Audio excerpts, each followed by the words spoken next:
All right.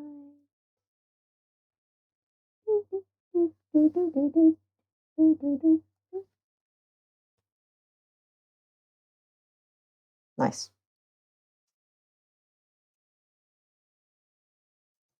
Time for because I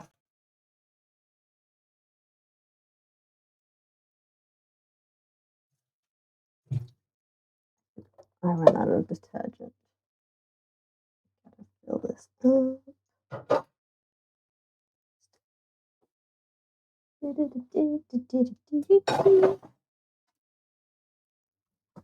Oh yeah.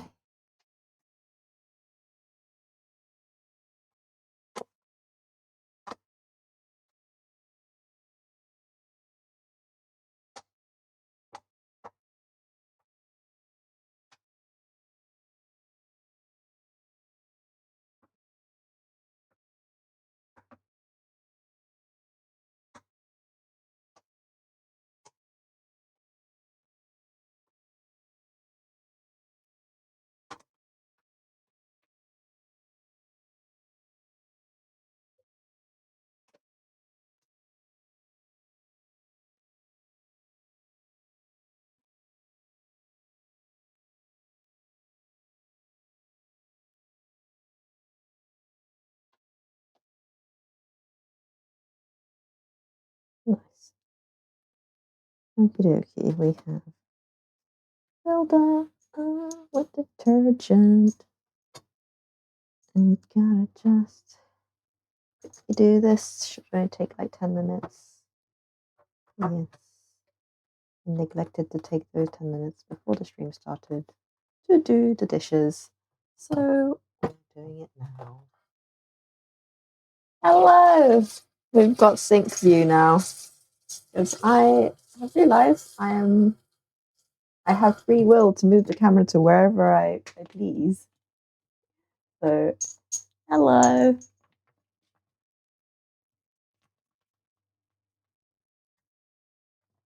What is Twitch filtering on the chat? I can't see.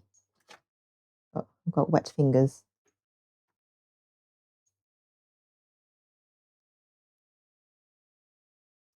Oh, it's not filters. Had a typo. I see. Thank you. Yeah, it's my YouTuber merch. I don't know if you know who Joshua Weissman is, but he's a food YouTuber, and I got this like years and years ago, maybe like 5 years ago. It was one of his merchandise. So it's a tiger, and you can see a tiger with a croissant in his mouth.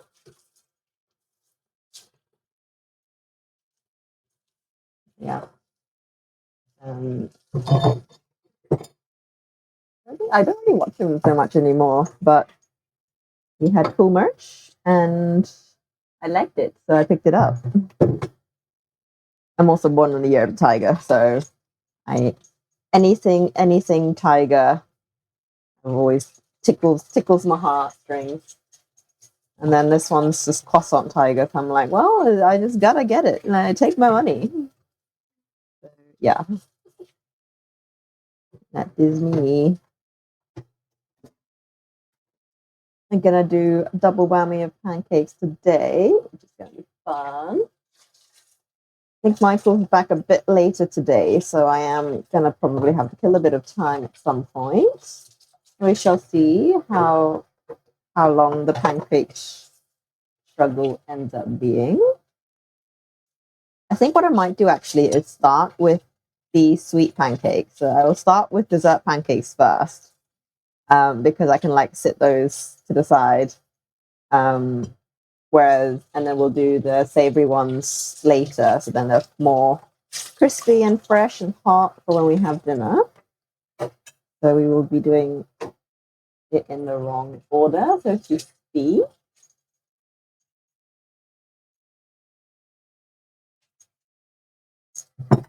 That's all right. That means I can make all the like parts of the pancakes and then like pop them in the fridge or whatever. And then we can put them together before we eat.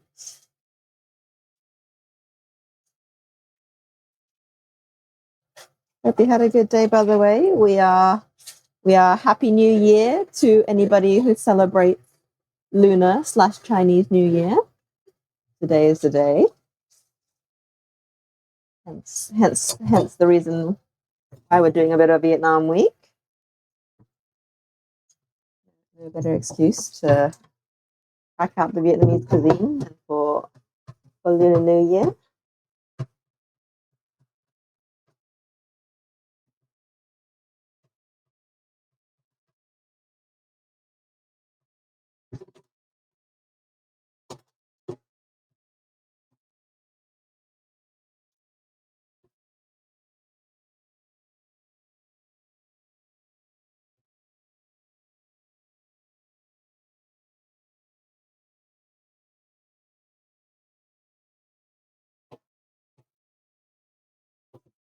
Very dubious of the frying pan because a good pancake requires, strictly a solid pan, but this pan is looking a bit dusty.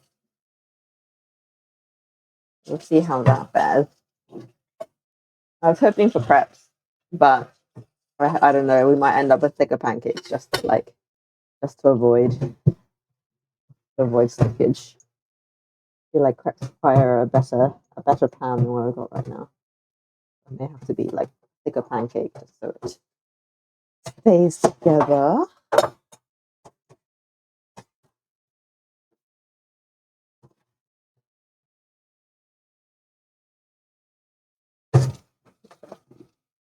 We shall see how it happens.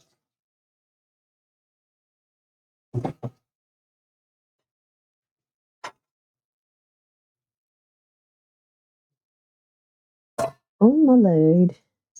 That was loud, I apologize.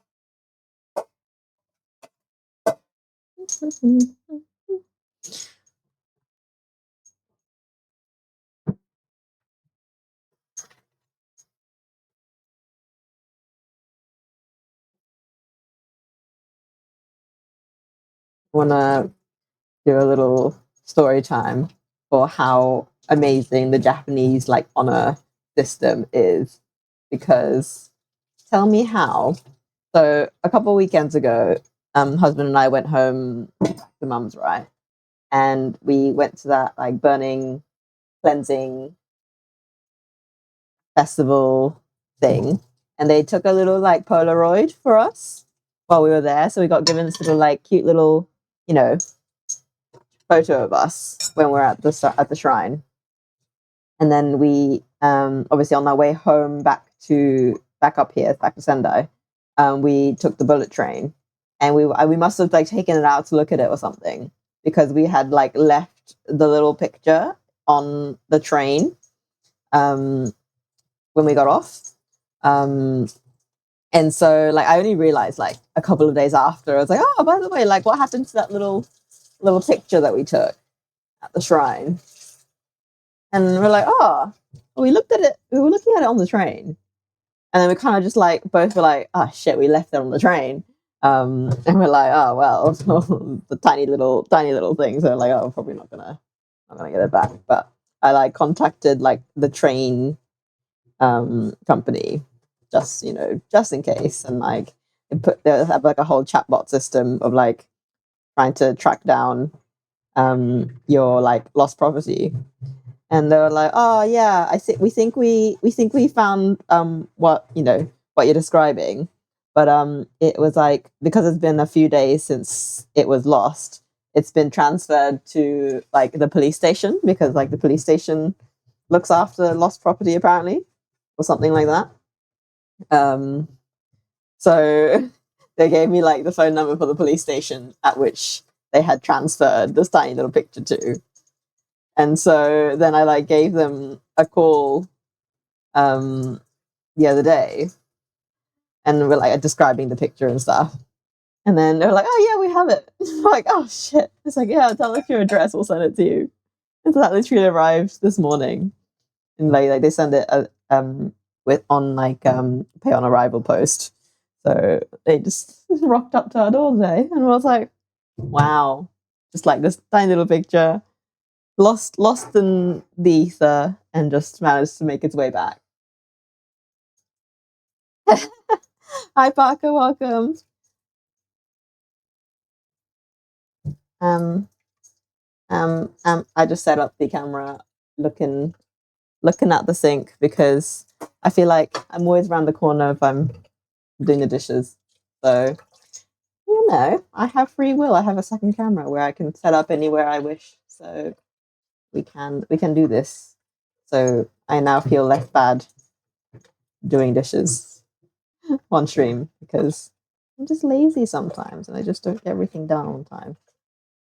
But yeah, so that's my miraculous Japan lost property story. Lost a tiny little photograph on the bullet train, managed to track it down to the police station, at which it was handed in, and they sent it to me this morning. And so it is back in my possession after 2 weeks of being lost. So yeah, there's that for you.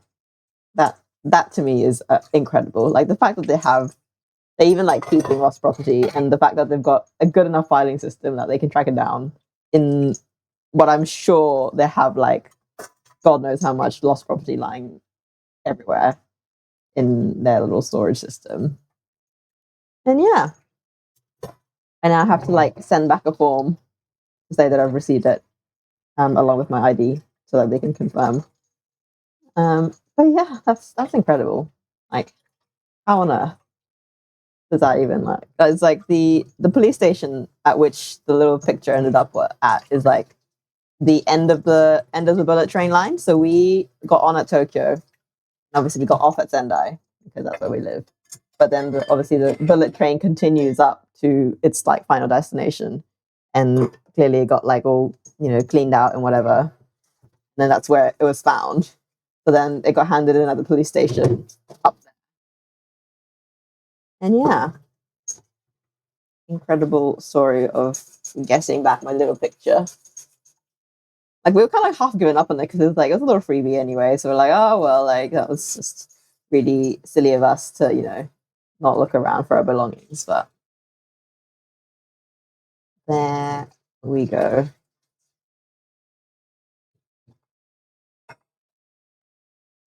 Hello, welcome. Oh, hi, DX, welcome. Hello, everyone. Welcome. Greetings from Sendai. Hello. Thank you for the raid, Nomadic Gaijin. What have you guys been up to? I am just doing the dishes, so bear with. We are doing double pancakes today in honor of Shrove Tuesday and Tet. So happy New Year to anybody who celebrates Lunar New Year or Tet or Chinese New Year or whatever flavor of new moon calendar New Year you follow. He has stories about Sendai. Oh Lord. So because we've got a Shrove Tuesday and a Lunar New Year collab, the collab that nobody asked for, we are doing Pancake². So we're doing Bánh, which is a Vietnamese savory crispy pancake, and we're also doing crepes for dessert because why not? Yeah. Yes, tiger shirt for the new year. I know it's the wrong one, but it's my one, so we are repping our animals today. Also, it's a croissant tiger. Like, how could I? I just took the gloves off, thinking I finished, but I wasn't done. I've got a few more bits. So, yes, Chukmung Nang Mai to everybody. Happy New Year. To everybody who's just joined, my name is Natchan. Welcome to my kitchen in Sendai. We won't be here for much longer, actually. We're going to be moving out in about a month. So I'll be back at my mum's. We're currently in Japan. We're usually in the UK. So this is a little temporary move to Japan. We're here for another probably half a year. We'll be moving back to the UK probably in summer. And thank you so much, Nomadic Gaijin. Thank you. Hope you have a lovely rest of your day. So yeah, you'll find me in the kitchen most days, and yeah, my name is Natchan. I'm half Vietnamese, half Japanese. I grew up all over the place. You can score some brownie points if you can try guess where my very international accent is from. I grew up in 3 different places growing kind of. So try and hit the 3 countries and you get brownie points. British? Yeah, that's one of them. That's my most recent escapade. I was at university in the great motherland. I was there for 8 years. We will be going back there after our stint in Japan is over. Brighton.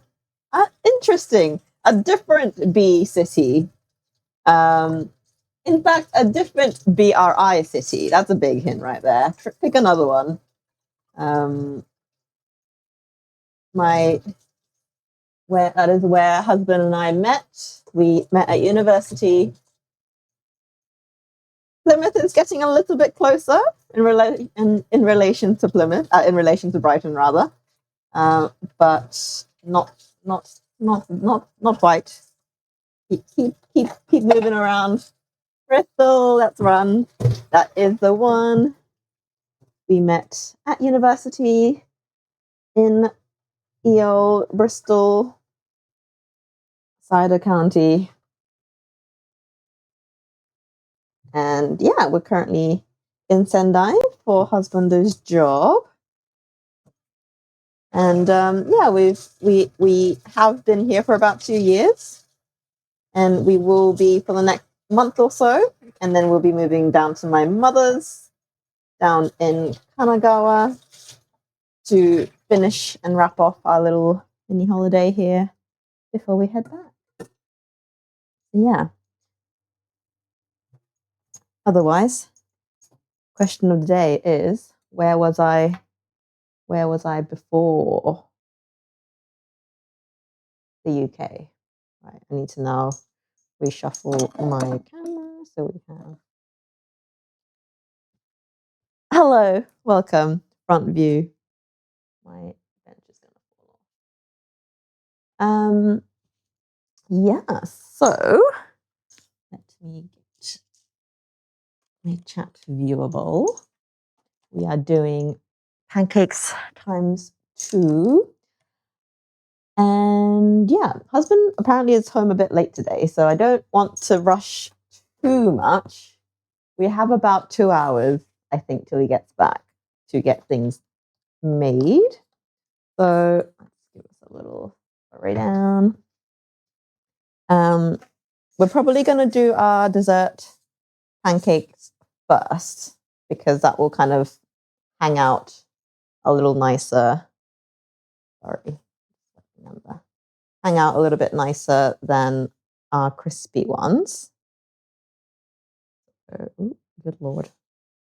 I'm going to have this fall off one day. Okay.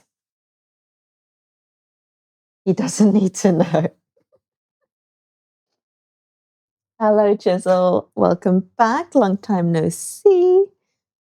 Party before he gets back. Yeah, literally. You know what? I'm going to make myself a little kind of fake sangria, because I have a lot of red wine that husband bought for his stream on Valentine's Day. And I don't really, it's not the best of wines. Like, it's just like generic, you know. I mean, like, cooking, fine. Drinking needs a bit of help, you know, kind of a wine. So let's make us a little, what I call janky sangria, which is Calpis, which is a Japanese little cordial thing.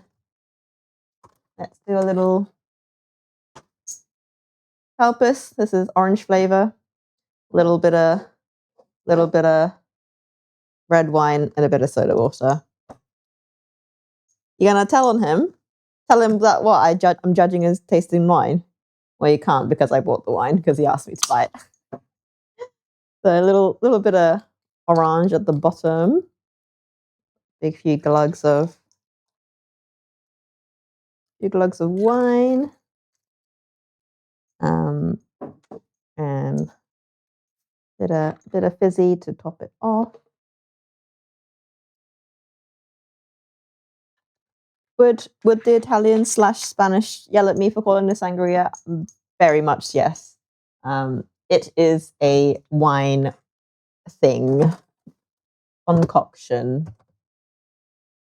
So let's put this all back where they came from. Cheers to you guys. Happy New Year. Chúc mừng năm mới. Happy Shrove Tuesday. Cheers to that.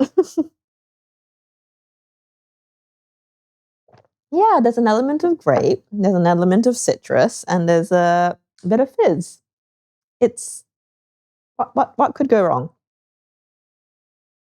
So let's actually get a recipe so we can start. So lemon? Did I say lemon? Crepes were a suggestion from our dearest It's Just Phoenix. He redeemed a meal request the other day, and he requested ricotta and berry compote pancakes. So that's what we're doing for dessert. I think the initial suggestion was lemon ricotta, but I found some really nice looking kumquats at the supermarket today. So we're doing kumquat ricotta cream with a blueberry compote. Because YOLO, why not? Kumquats are in season at the moment. And so I'm not about to miss out on them. Well, I can. Ricotta, lemon, crepes. So we're going to be doing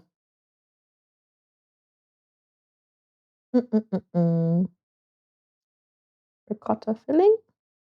Yeah, I just need like a baseline, a guidance for the recipe.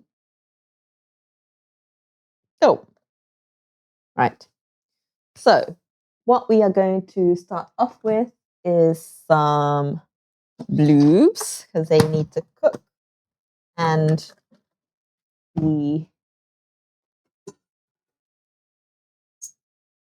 and cool down as well. So we're literally just going to make a little jar of what is going to loosely be blueberry compote. Let me find a jar first. I can make it to size. Have any like glass jars that are currently unoccupied? Apparently not.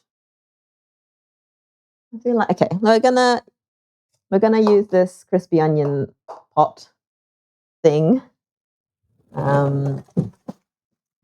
for our blueberries. Now I need to go find the blueberries. I'm not going to make very much because we don't really need a lot of compote otherwise.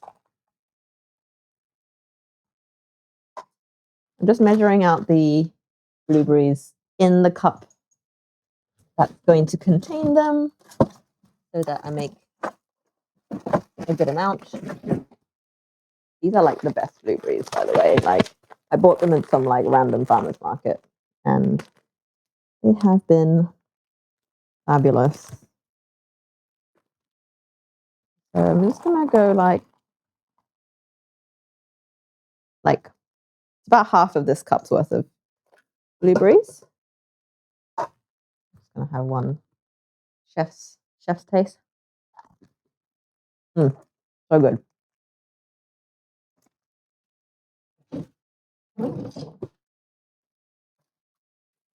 Would cure a cold. We're literally just gonna shove this full. Found some purple berries watching it. Yeah, honestly. If you squint, they're blue. Maybe they were colorblind. We're gonna go a third of this recipe because I feel like I did about a third of the blueberries. So we're gonna go in with a tablespoon of sugar.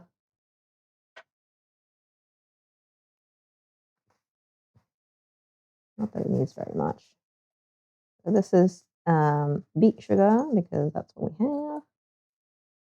1 tablespoon. And we are going to do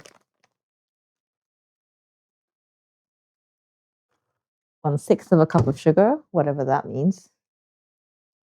Gonna eyeball that, probably about yay much.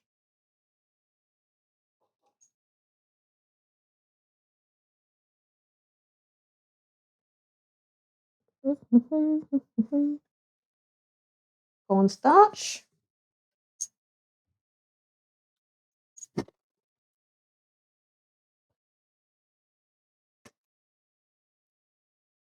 We want a teaspoon of this.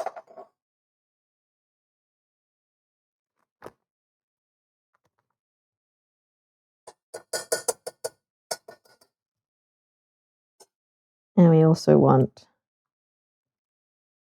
a bit. Thank you. I hope you enjoy the rest of your day as well.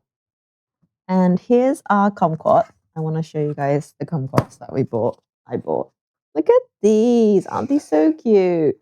They're called tamatama, which I don't know who was in charge of the citrus branding naming department, but I feel like tamatama is like quite a ballsy move, if you get what I mean, because like in Japanese, tama means ball,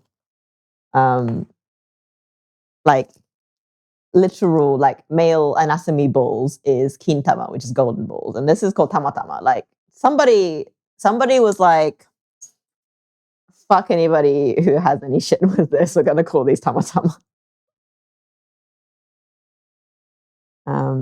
Like, because kumquats in Japanese are kinkan, which is golden. It's a golden citrus basically, and then these are called tamatama. So like somebody managed to shove their way through the entirety of the Japanese bureaucracy to name these tamatamas. We're gonna slice one for its juices. Try not, because I only need a teaspoon of juice. So yeah, these are what they look like on the inside. They're not necessarily known for their like juice. I might just actually slice the whole thing and just shove it in. Basically, they are kind of like a marmalade. Marmalade oranges don't exist, but what's the orange that you make into marmalade? It's basically that. It's like a really eat the whole thing kind of a citrus. So we're going for a kinkan, kumquat, and blueberry situation. We're going to just go really thinly sliced on our kumquat. A little ballsy kumquats.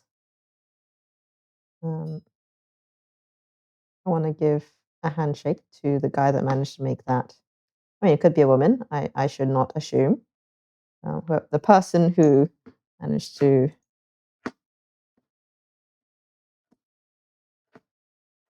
convince the people to name these tamatama. Like, I feel like if you were like the mother of like you're a parent of a small child, and they were a boy, you would be like as a childish way of like calling balls, you'd call them little tamatamas. You'd be like, oh yeah, are you okay? Do you hurt your tamatama? You know.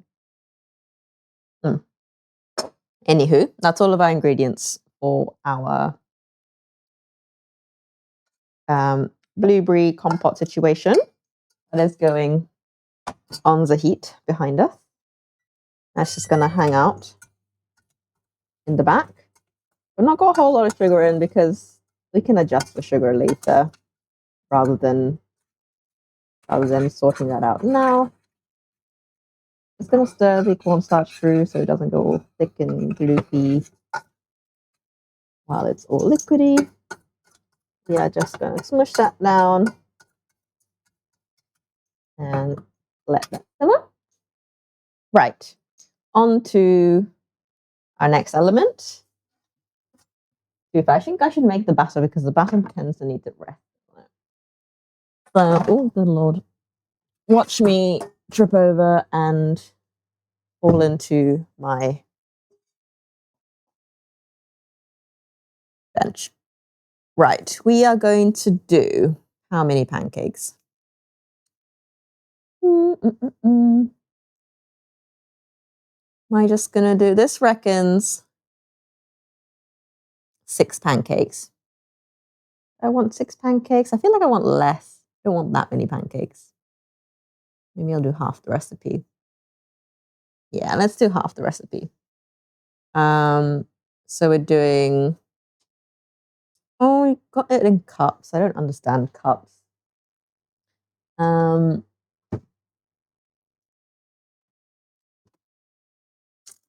Egg.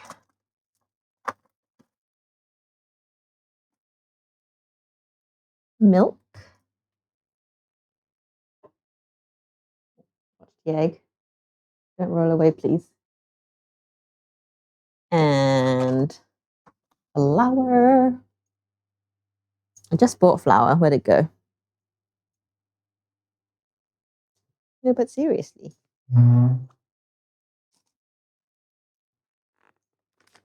Flour. And butter. So, running out of room for some reason over here.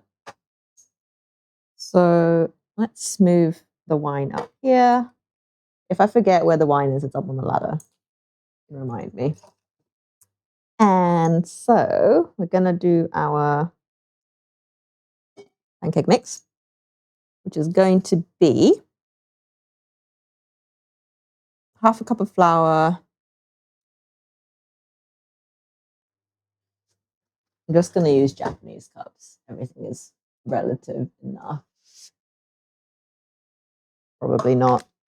But I can just adjust until it looks about right. I feel like we're going to have a bit too much egg in relation to the batter, but we can just increase as necessary. How big is a American cup? Like 200 and something? Is that going to be too much?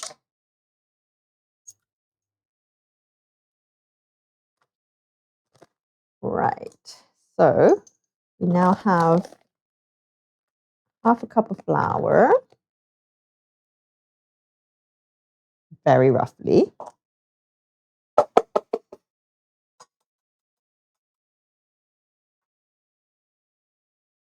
Put that to the side. We are doing a pinch of salt, half a pinch of salt.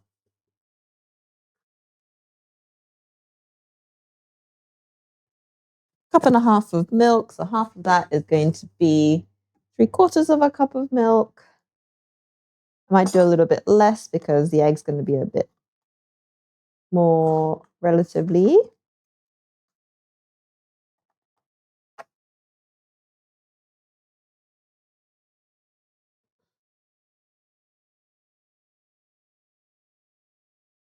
I'm going to do half a cup just so we don't have too thick of a batter.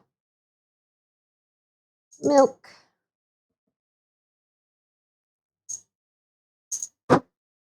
Oh, we have bubblage on our salt on the Bánh.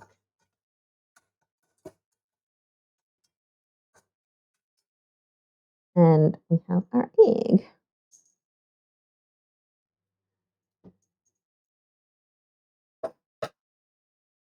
Here we go. Oop. We are not in ownership of a whisk, so the old fork will do instead.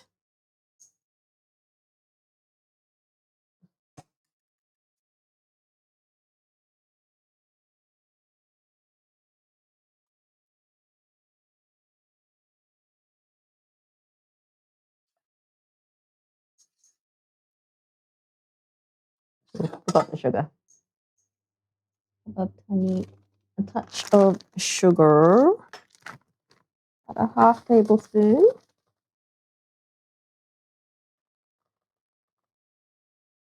Not very much. Add some vanilla as well. Well, why not? I just bought some, so might as well use it.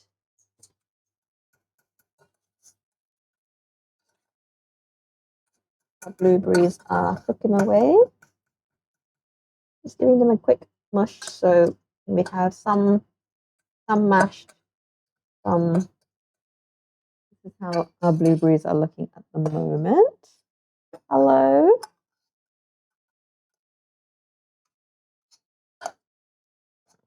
Oh, hello, hello.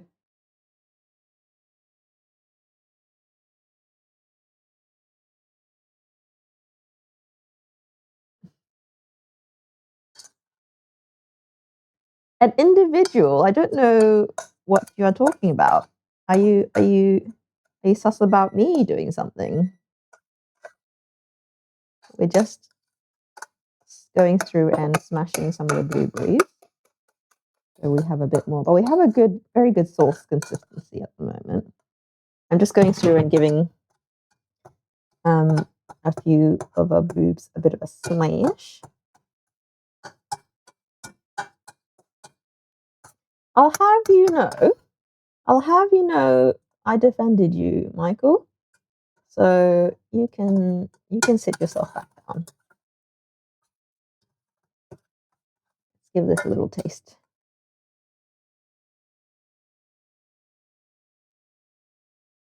Yes, let's go. Husbando's getting ripped.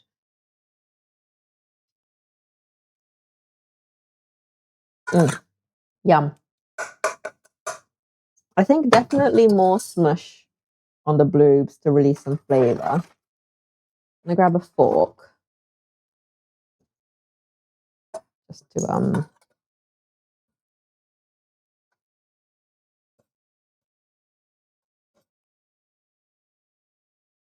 to give it.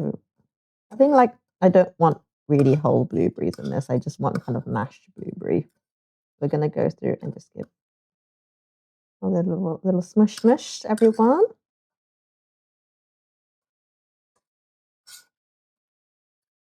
It's a very satisfying sound.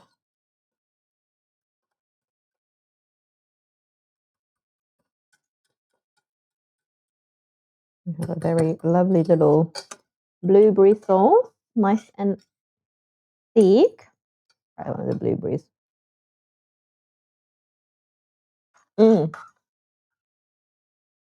Yes, let's go. I feel like you could do with a bit more citrus, but you know what? It's a very gentle flavor. So yeah, here we have our blues. Just gonna let that cool down for a bit while we hustle with our. I forgot I was meant to put vanilla in this. I just fully got sidetracked. A little vanilla paste. I have to run around to find this one.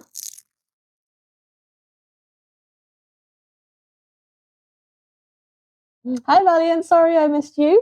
No crab today. We are doing some ricotta and blueberry pancakes for dessert. We're making it first because they can hang out for a bit while we actually cook. Ooh, look at that lovely little vanilla paste. And we are doing Vietnamese bun sale for our mains. Not doing too much because we don't want to overkill. We've got ricotta and lemon, ricotta cream as well coming later. So yeah, we are just making our crepe batter rather. Hello, Phoenix. Welcome. This is your episode. I'm making pancakes poorly at the moment, but blueberry sauce situation is done. It's just sitting in the back at the moment. I also left this sit for too long while I faffed, so now everything's stuck to the side, but we don't talk about that. I will get that incorporated a bit. I don't know if you saw it, but we've got our little blueberry sauce. We went for blueberry and kumquat because it was available. So we're doing a ricotta and kumquat filling cream situation when the time comes. We are now in pancake batter mode. Again, don't have a whisk, so we are just walking our way through the batter. It will be fine. It'll be fine. We're not making very much either, because we just want to make enough for dessert. So I'm aiming for like 2 or 3, maybe 4 crepes. Let's see how well the pan behaves. I just realized I was meant to put butter in here and I completely forgot. Where's the butter? Just me to not follow instructions. So we have a bit of butter going in, 1 tablespoon to be exact. Can you tell I wing recipes often?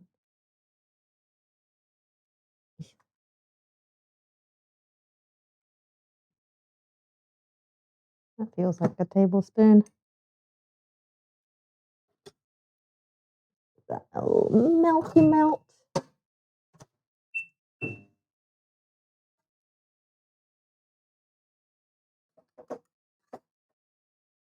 Yeah, I very much wish I had a whisk right now, but can I do?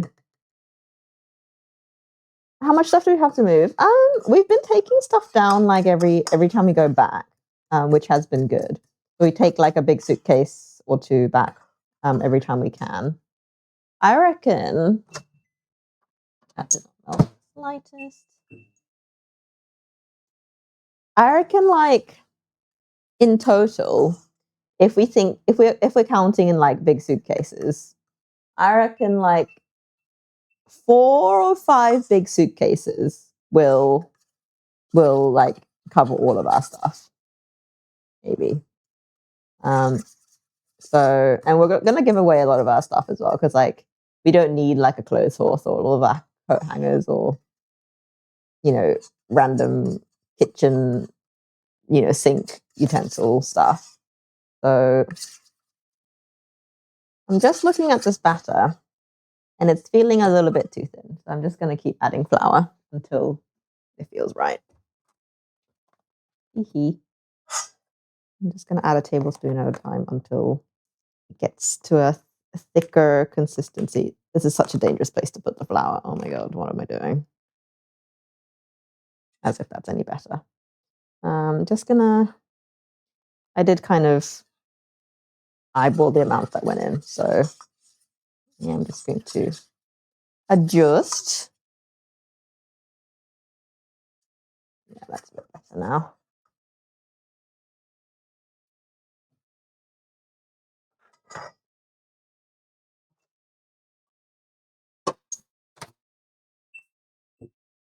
And we leave stuff in there for the next people. I think we could. Like nobody's stopping us, but I feel like they would prefer it if we would like, if we're gonna like give stuff away, we would do it to people who they know will take it. So like instead of like hoping like giving it to the next people who we don't know when they're gonna move in, they'd probably rather us give it away to neighbors that already are around. If that makes sense. But yeah, like the last people left us like a couple of coat hangers and that kind of a thing. But like, yeah, it's all stuff that like people would use. Like our bins, like no, we don't need to take the bin back to my mom's place, but like someone's gonna need a bin, So kind of a thing.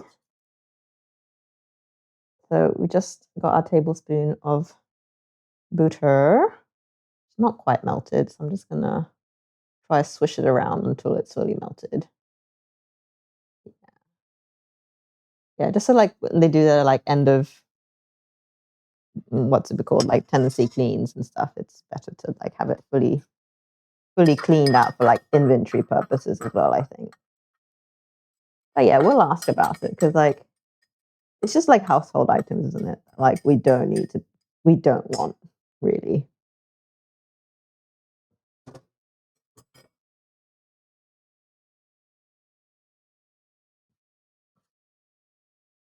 We have it. We have our little batter. Hope that the frying pan behaves for me when we cook it.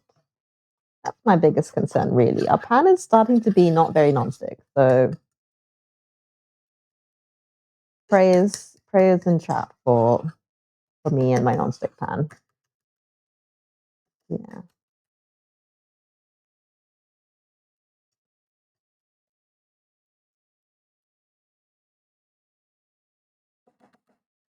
I'm just going through and just popping all of the little flour bubbles where I can see any. I mean, like, I'm not going to be very pedantic about this. Like, I could have used a whisk, but I don't have a whisk. You know, a blender would have been fab. I don't have a blender. So I'm just going to work with what we've got. Yeah, we have a smooth enough batter. Going through and like stabbing any flour pockets. We're going to let the batter rest as is requested. And so it's going to just hang out over here while we do the last bit, which is the ricotta cream, which I'm going to just make in a little container. Again, not going to make too much because I'd rather use the ricotta in other things. Let's make maybe do a lasagna sometime.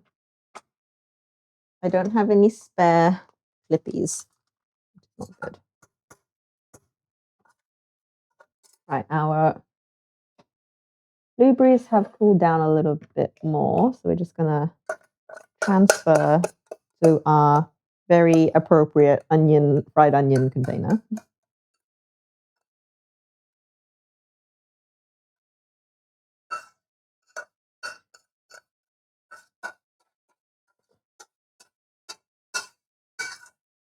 I mean, this sauce is going to be absolutely delicious. Sorry for the scraping sounds. I apologize in advance. Right. I could just like lick this pan. It is that good. Is there anything I can like smush on this? It's like, yum. Oh my God. So good. Nothing beats like a fresh, like a real blueberry sauce, not like a artificial blueberry sauce. Just so good. Wait, you know what? You know what I'm gonna do? I'm gonna throw a bit of soda water in there and just swish it around and put it in the glass.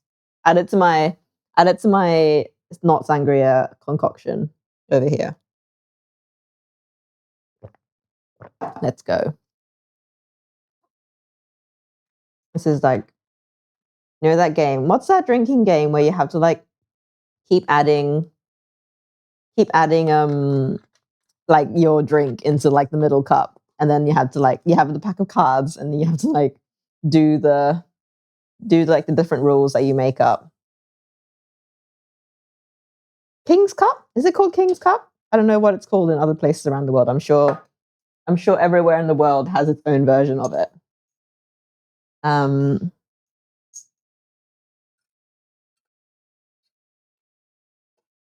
feel like this is what I'm doing to my wine.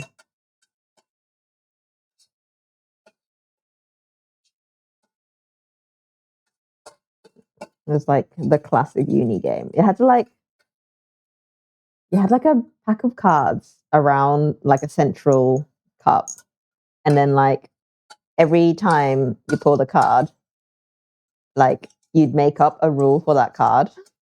So it'd be like, I don't know, you pull a pack of like a 3, and like 3 would be like 3, you had to touch your nose or something. And then you count to 3 and you'd be like 1, 2, 3, and that when you say 3, you have to touch your nose. And if somebody got it wrong, you'd have to add your drink to the middle cup. And every time somebody got it wrong, they keep adding the cup and they had to drink it. And it was just it was great if everybody was drinking the same thing, but this is university. Everybody was drinking different things, so you'd end up with like beer mixed with wine, mixed with cider, mixed with like Smirnoff Ice, and it'd be god awful. Right, here's our contribution to the cup. We now have blueberry sauce in there. Waste not, want not. Delicious. Wow, that's so good. I mean, there's no way it could be bad. Let's be honest. Right. Lemon ricotta situation. What are we doing? I don't know what 8 ounces is. We need metric unit, please. Okay. Is 8 ounce. 2 grams. 226. Okay. We are doing half of that because I'm not making that much cream. I found ricotta cheese in Japan. It is cocktail of death. It is precisely what it is. And it is a horrendous game, but it is so much fun when you are pissed off your rockers. Right, so we're going for about 100 grams of ricotta cheese.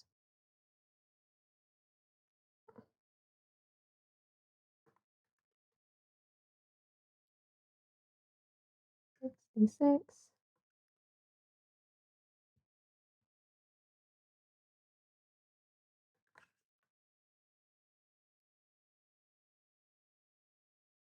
$100. Nice. Like Japan, so this is Japanese ricotta. Like Japan has a very big dairy industry. So like they do make a lot of fresh cheeses, but like the supermarket that I usually go to just doesn't sell it. They sell mascarpone and they sell cottage cheese, but they don't sell ricotta cheese. And I'm like, why? Got a dash of milk.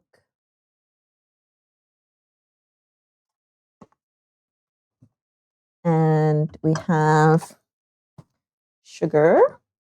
Again, I need to buy some white sugar because because I'm using the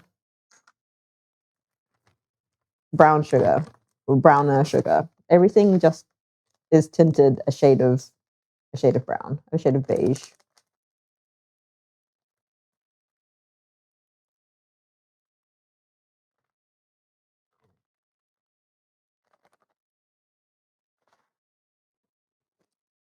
Yay much. We'll go to taste, and then vanilla again.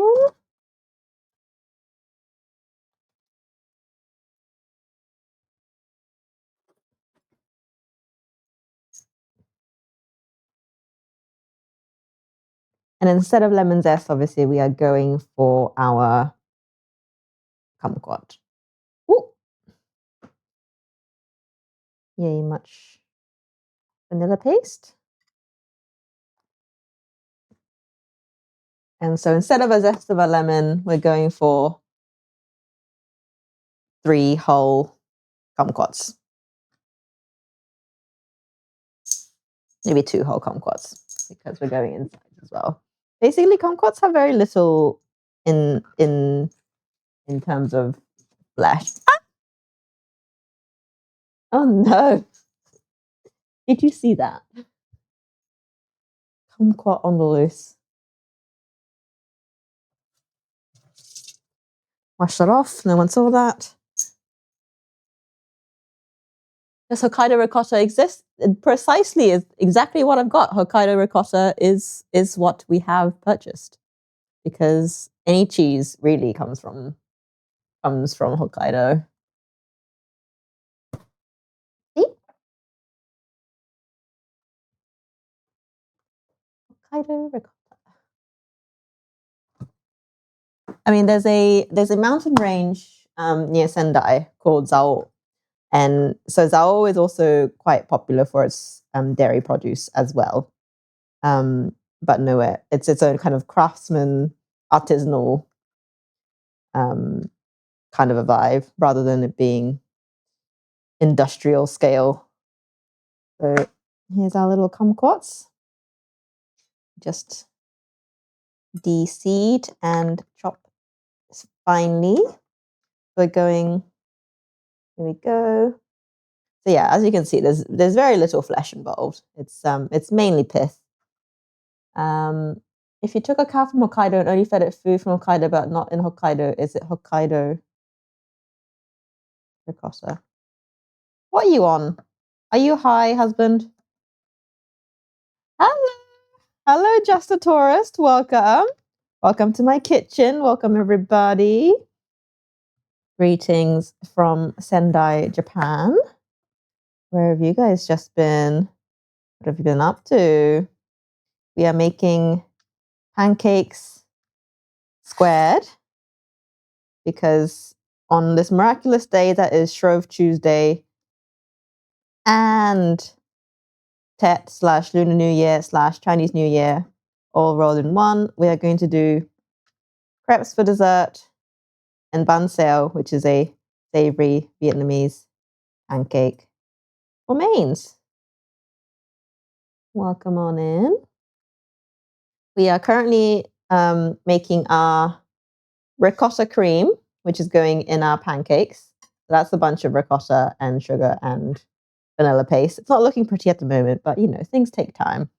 And then we are just chopping up some kumquats instead of lemons, because kumquats are in season at the moment, and I love a good kumquat. So we're doing kumquat instead. I'm just watching some YouTube videos. Nice. Thank you for joining us. Hope you had a good day. Yeah, we are just cutting some kumquats finely, because we are, instead of doing lemon zest, we're just gonna pop the kumquats into it. Oh, I see. Well, welcome. Good to always hang out with meet a new food and drinks streamer. I am trying to make more friends on here. It was good. So thank you so much for rating. That was definitely not a good chop, not gonna lie. I was distracted and I've gone very chunky. This is like marmalade thickness, not lemon zest thickness. I might have to go in again. Oh, yeah. We're having a raid party today. So we are. I totally just chopped my nail. That's not happened in a while. See, my knife is definitely getting duller every time I cook, and this is not good. But also, I'm like, I cannot be bothered taking my knife out for a service anytime soon. This is a lot of kumquat. This is definitely too much. This is going to be like, maybe I'm just going to add kumquat to taste. This is definitely not giving one lemon zest. So, I love how Phoenix has been watching the stream, and then he's also coming up as raid from other streams. So thank you. I assume it was your suggestion. So thank you very much for. Thank you very much for watching both streams, I suppose. I was like, for a second, I was like, oh, who's chatting from the raid? And I was like, wait, that's Phoenix. I'm like, wait, he was already here. What's going on? Is this chatception? Right. I'm gonna probably just go half, maybe a third of this for now. See how that tastes. Let's just get the vanilla off the fork into the cream. That was maybe too much vanilla in one mouthful. Is that possible? I don't know. Right. But, would not recommend licking vanilla paste on its own. Not as nice as you think it is. Man's a food multitasker. Sure is. Is there a food and drink streamer that he doesn't follow? That is the question. So we are just mixing up our ricotta cream situation. There is no cream in this, just ricotta that's been loosened and sweetened. See how we're tasting.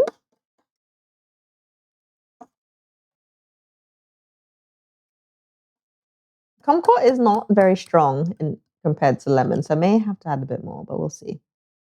We'll taste a bit. Oh, that's nice.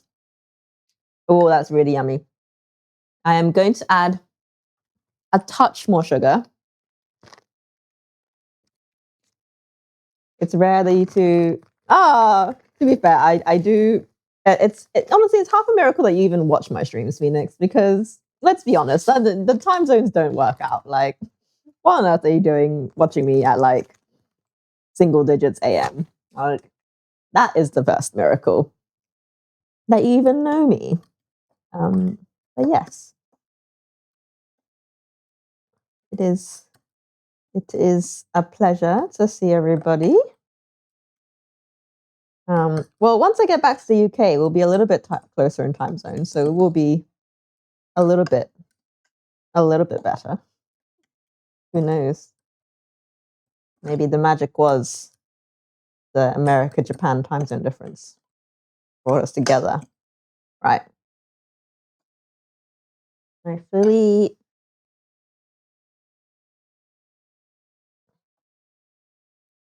scrape this fork down so we actually have all of our bits mixed in. Yum.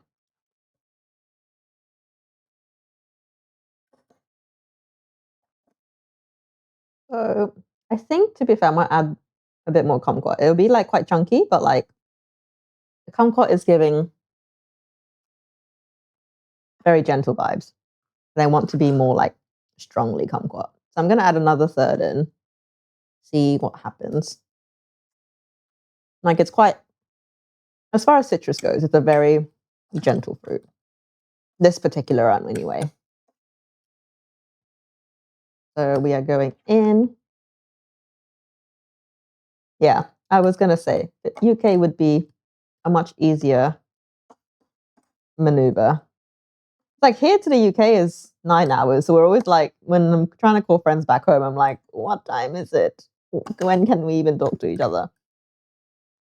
There's a very small window of time in which, like, we are both up at like a reasonable hour. Right. Oh my God. I'm just gonna add the rest.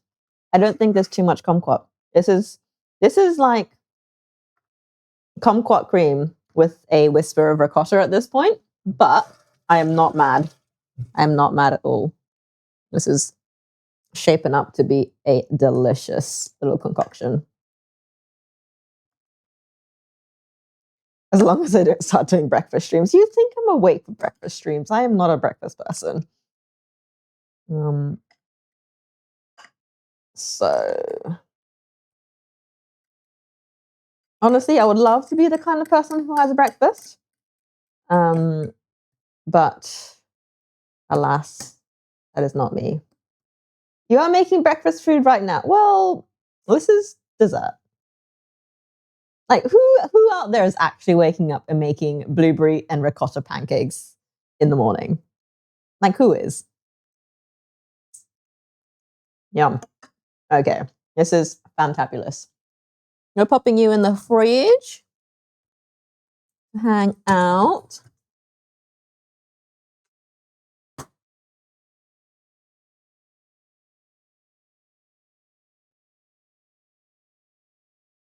Oh my god, I'm missing so many chats. Why is there so my message panel just starts skipping.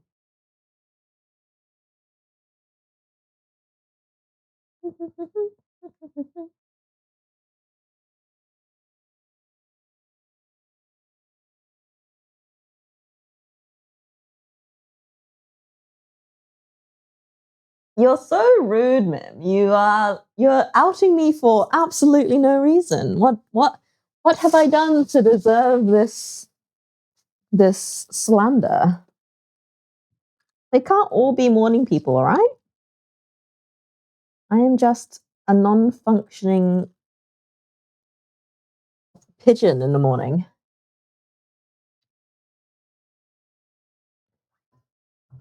Right. We have completed our pancake components. Let us now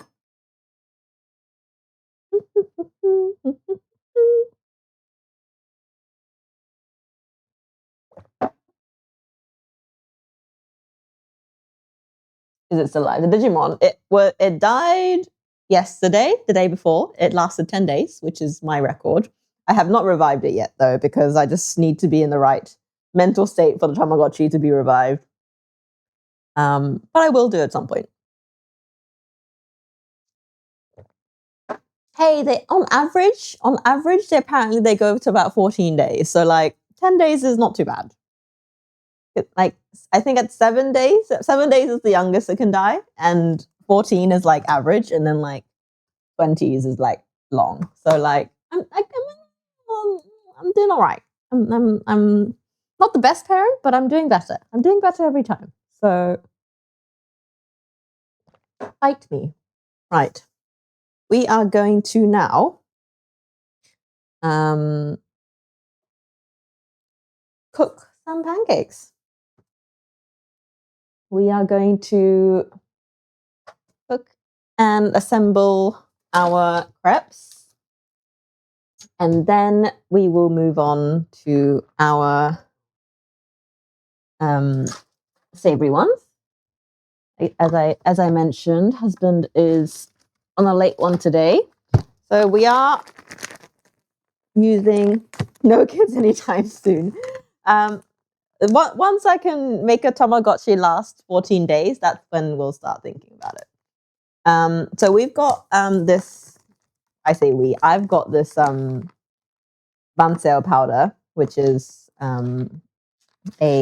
basically a premix with like coconut flour and stuff, coconut milk, etc. in it already. So we're gonna use this because we have it. Why not use it?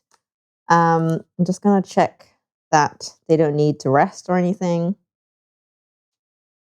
But yeah, I think this is just make the batter and then cook. So we're going to so yeah, we're gonna just do this after, but first we will do our crepes. I will throw this up here. Not they can see it anymore because the ladder is gone. Yeah. Let's move over to our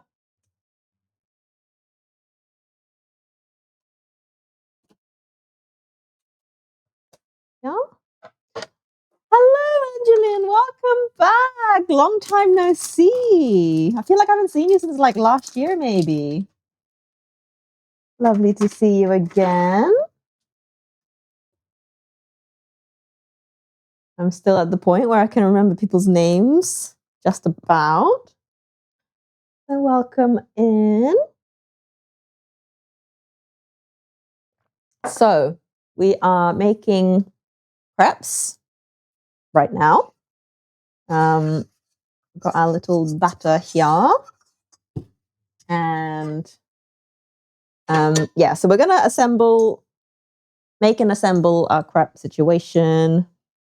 And then we will deal to the savory pancake situation. So let's get that heated.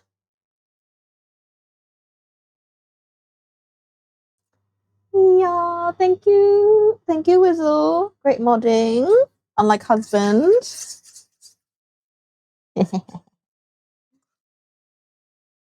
So I don't know. I've made not a lot of batter because I am very conscious of the fact that we are doubling down on the pancake situation. So I don't want to overkill on the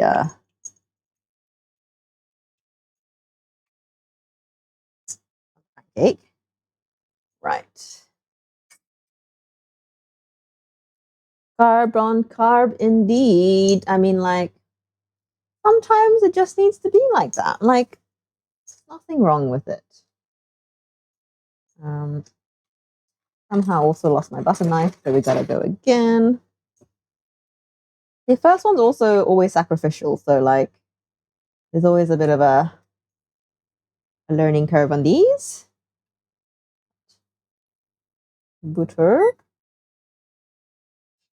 You want to be quite well buttered because our pan is not the best.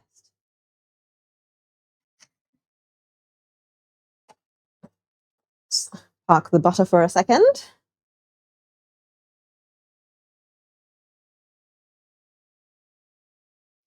Thank you. Do you recognize it? It's. I don't know if you know. I mean, you must know Joshua Wiseman, maybe YouTuber guy. It was his merch maybe like 5 years ago. It says "Culinary Hype Beast." Isn't that such a cool kid? It's not that big. Yeah, it's a croissant tiger. 17% on hubby getting 6-pack. Nice. Go, go, go. If you watched my channel at all, just shove your channel points in. We're gonna do it. As soon as he is done with his job, man's hitting the gym, we're gonna get that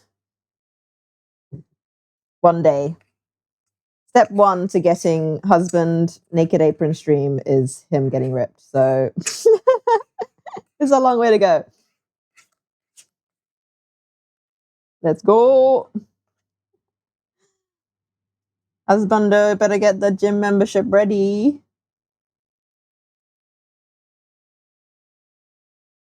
I think what I'm gonna actually do, I might do a little like mill crepe situation. What are they called? When you like stack the crepes on top of each other with like filling in between. I might try and do that. So then I can do like a little like tiny little crepe stack of crepe stack of crepe. So I'm gonna try and like be as plastic spoon in here a good idea. I don't know. Probably not, but I'm gonna just spread our batter into as round as can be managed. And then we're gonna do like a little stackety stack and then blueberry drizzle on top. I feel like that's what's gonna happen. I need a proper crust. Yeah, well, we don't, you know, we don't really we don't look at the details. We're making crepes without a whisk. We're just we're winging it out here. Yeah, no. That is, I mean, this, you know what? This is a offset plastic spoon. Offset, in my opinion. Yeah, I do not own a whisk in this kitchen. So we're not sweating details here. I mean, like, this pan is barely nonstick, so it was once upon a time a nonstick pan. Like, why am I getting black patches on this already?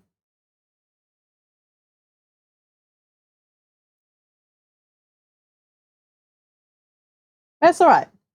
If we keep it small, then my chance of success rises significantly. So, yeah, you gotta just use what we've got.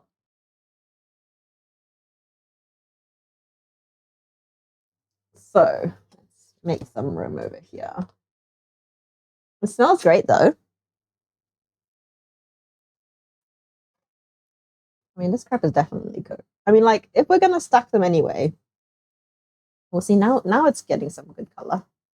If we're gonna stack them anyway, we don't need to worry too heavily about the color of our pancake.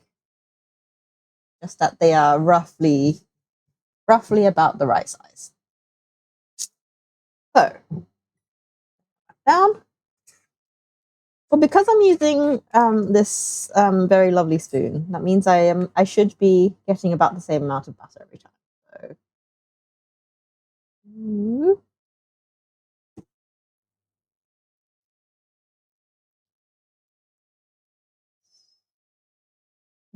great brown spreading.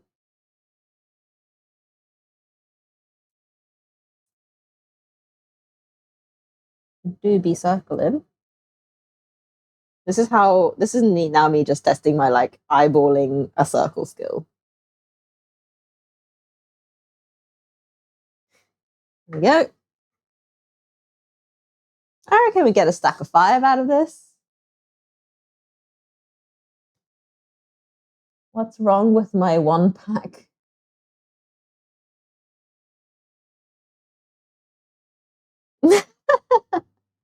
Cheers to that. We can all add to our mystery concoction drinks.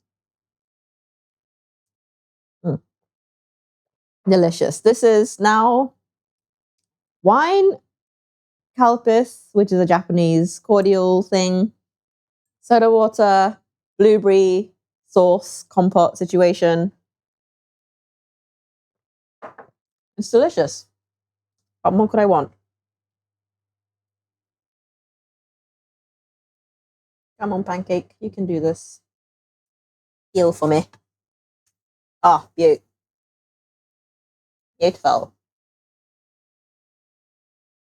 Look at that. Considering that's the first pancake, that's not too bad going. Like, first pancake is usually sacrificial. I'm happy with that. Yeah, if we can get a stack of 5 out of here, I'll be happy. Then we could do a little mini stack of crepe cake situation. I mean, the second side barely needs anything, to be honest. That's almost exactly the right size. I'm gonna just have them offset from each other so they can cool down. Give a little butter a dish. Don't need that much. Show your beans.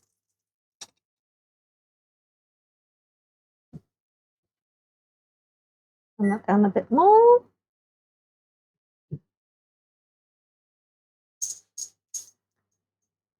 Yeah, as long as I just keep mixing every time we do the pancake.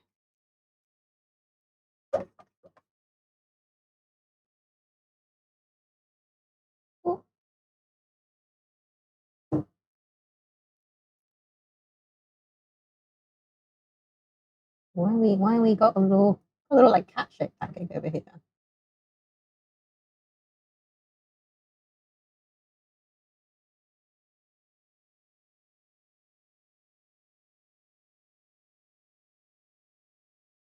How good can I eyeball a circle?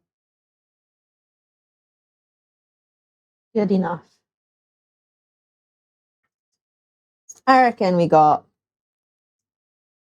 5, maybe 6 pancakes out of this. Let's go. Da-da-da-da.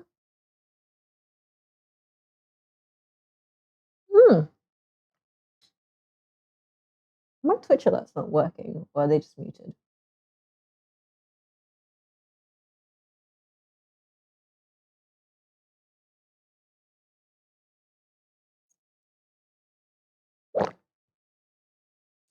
Any good free-to-play games?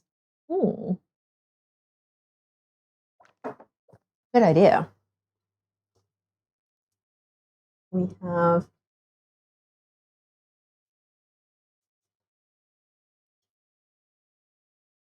I think now we're a bit too low on the heat. Just press that down there.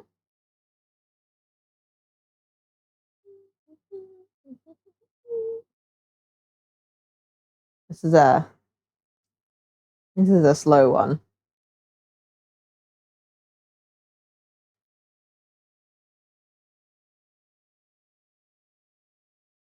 And you know what?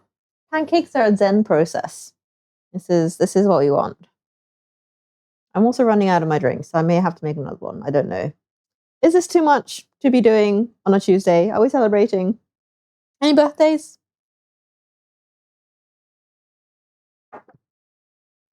Well, apart from celebrating the New Year, of course. What?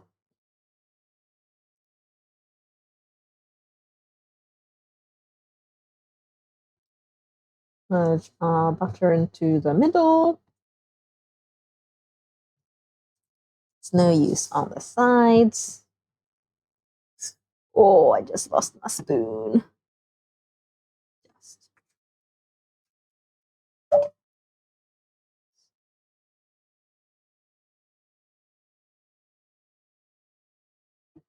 Oh, this is a good circle.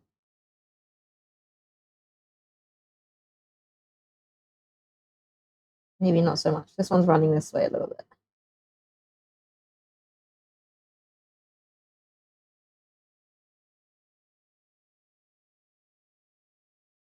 Is it a good idea to be getting the plastic spoon so close to the edge? Maybe not.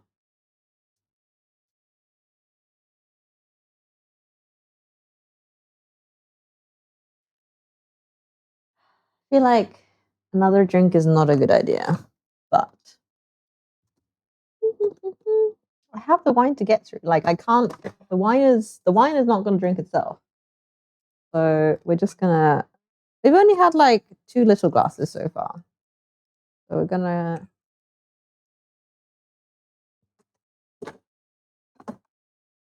Just give a little zhuzh here and there.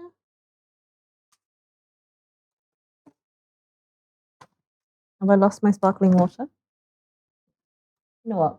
This is the end of the sparkling water, so this is a good excuse.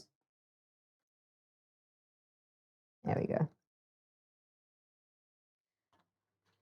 Nothing like a glass of wine to keep you company during the cooking. Yeah.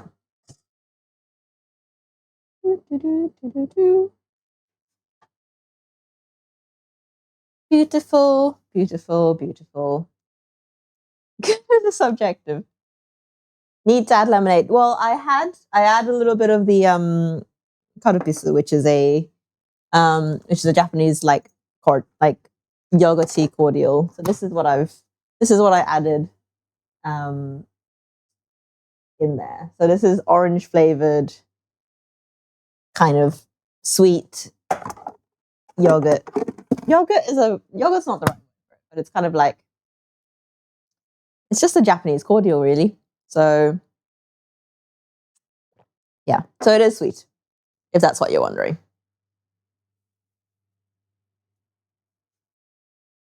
Nice, nice. Getting some lovely little pancakes. Very yellow. I feel like these eggs are like hella yellow. Maybe it's the sugar as well, because I added the brown sugar. It's kind of contributing to the yellowness. I'm gonna add much more butter if it will release itself from the knife. Just because, we ain't about risking our pancakes' lives because we're near the end. Can we squeeze 2 out of here, or is it just 1? Who knows? Or is that 2 or is that 1? I think it's 2. Maybe the top one might be a bit smaller.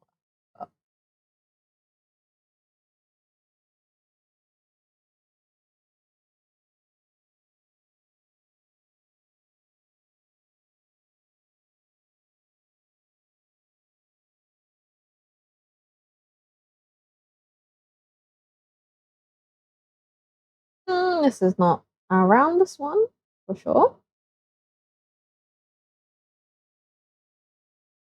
Should be right. Nice. We'll get a little 6-layer situation.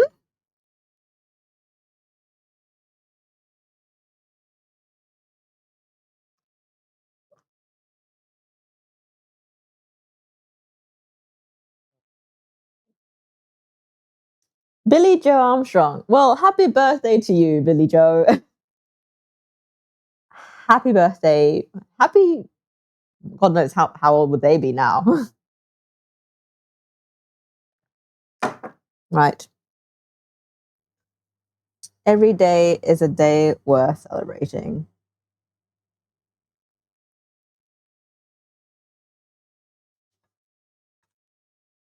We've got a little bit of a crinkle in there. It's all right.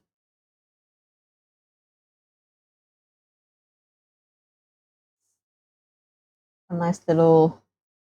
To be fair, Japan loves their milk crepes.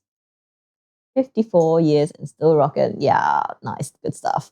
Japan loves their milk crepes. Like every like fancy like cakery, patisserie, cafe you go to, if they have any level of like niceness to them, they'll always have a milk crepe, which is their little like stacked pancake stacked with like cream situation, cake situation. I never really understood because to me they taste really plain. Like it's just whipped cream and crepe. Like it's like I'd want like a bit more going on. Like I like the ones that do like a little brulee on top. I'm actually very proud of how uniform these crepes are coming out. They are highly stackable. Okay, I'm trying to scrape butter from nowhere. Let's be generous with the buttering of our pan. I'm sure that is why this has been succeeding so far.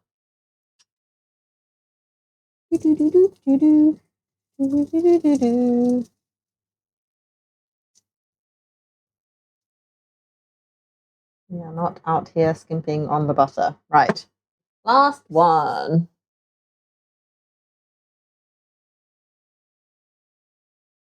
That is true. That is true.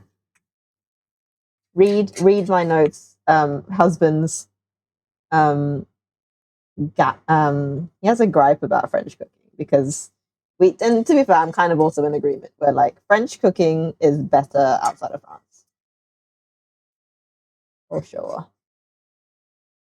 Okay, we have a bit of a wonky boy here, but fret not, he will fix. So yeah, but that is true.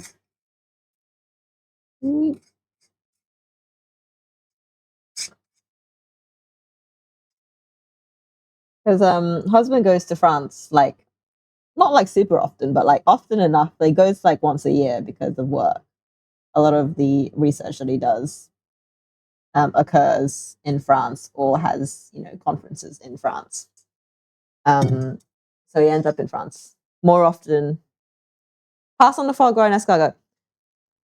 I would be lying if I said I don't enjoy both of those things, but I completely understand.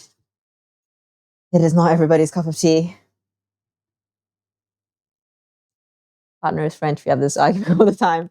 Yeah, I feel like honestly, foreign foods done in Japan, especially by chefs who have like trained in said country, end up absolutely delicious.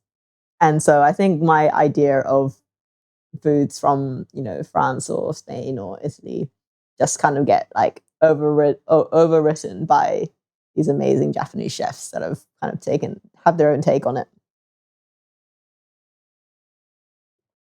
I would love to know actually, what is her favorite English food?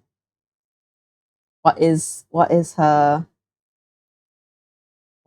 guilty pleasure now? What? Oh, that's a crispy boy. Probably a bit too hot now. But we have managed 6 pancakes out of our little mini batch, which is good. And you know what? This size is actually perfect because it's like the right size for my flipper, my spatula. So like it's very foolproof in terms of the risks of pancake, you know. Right.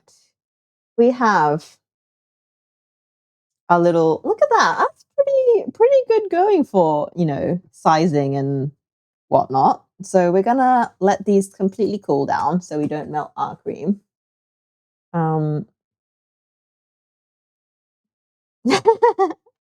Yep. See, the moment I went and added the kumquats, that's where everything decided to have a little influence. So we have our little pancakes. They're just gonna sit here to cool for a sec. I'm gonna have to do the dishes because we do not have enough dishes in this house to create all of our foods without, you know, because I'm gonna need this bowl back. I'm gonna need this pot back and stuff. So just gonna do a quick round of washing. I feel like I'm just constantly doing washing on stream, but that's all right. So bear with me.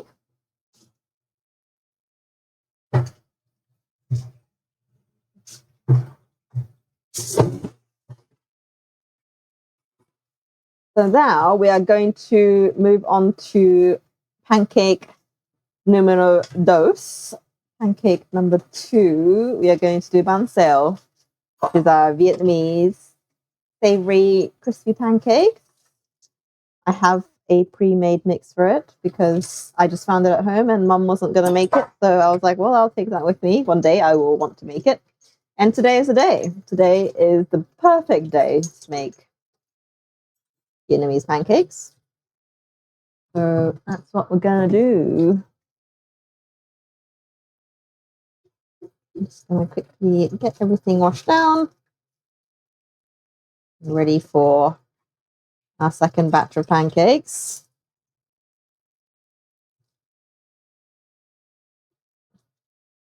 We'll see where husband's at as well. Husbando, if you can hear me, where's your ETA at?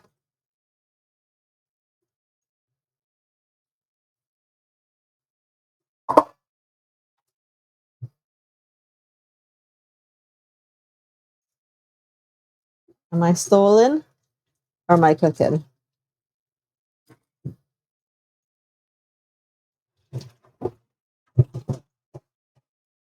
I reckon if I just wash and just keep cooking, then I'll be ready.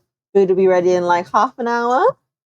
If you want me to stall, I can make it make it go longer than half an hour. Tell me when you're getting home. Please and thank you. I want to eat my pancakes crispy. If not, I will be eating them without you. So you have been warned.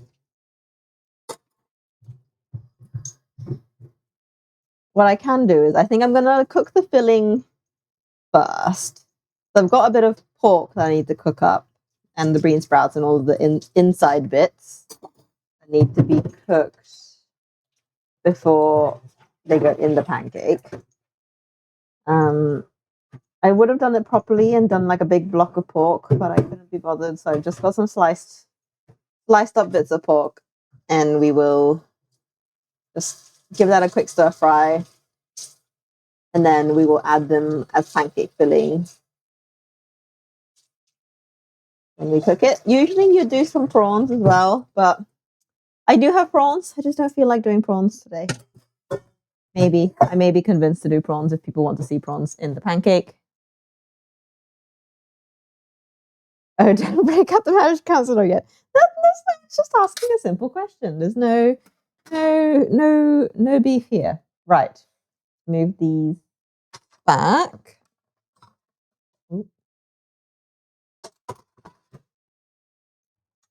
Ooh.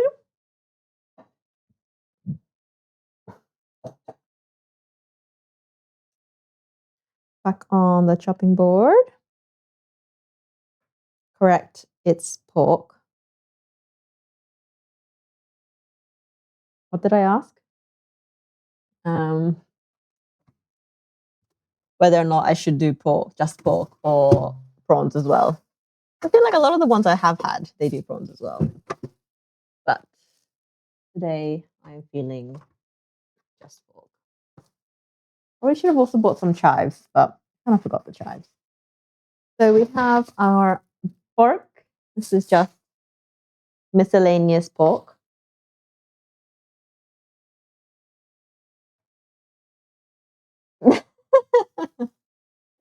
Sorry, I was not picking up what was being put down. You're not wrong. Right. We have our little pork. I'm going to marinate it in, you guessed it, some koji, because not all of this is going to be used today. So I'm going to marinate the whole thing. Look at that. That's very reasonable price. 700 yen. Or 706 yen for 700 grams of pork. 750 yen for 700 grams of pork. That's not too bad, I think, in my humble opinion. Japan is very nice. All right, so we are going to pop the seal and we are going to marinate our pork in some koji while we fat. If you're new here, I am obsessed with koji. You will learn that very quickly. I'm going to do a bit of garlic and a bit of regular. So the regular stuff is store-bought. This is salted koji. If you have never heard of this, Google this. This will change your life. Welcome to the Church of Koji. We have delicious snacks.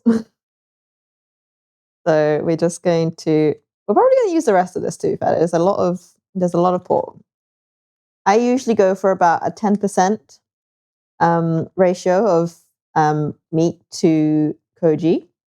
And this is about 700 grams of pork. So it needs about 770 grams of koji. Mim said ETA 20 minutes. Is he just messaging you and not putting it in chat? Bruh. What's going on? Trying to not touch the pork with my clothes. We're going to finish this off.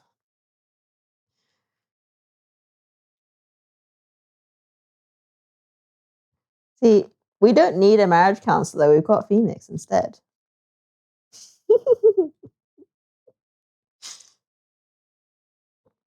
Yeah.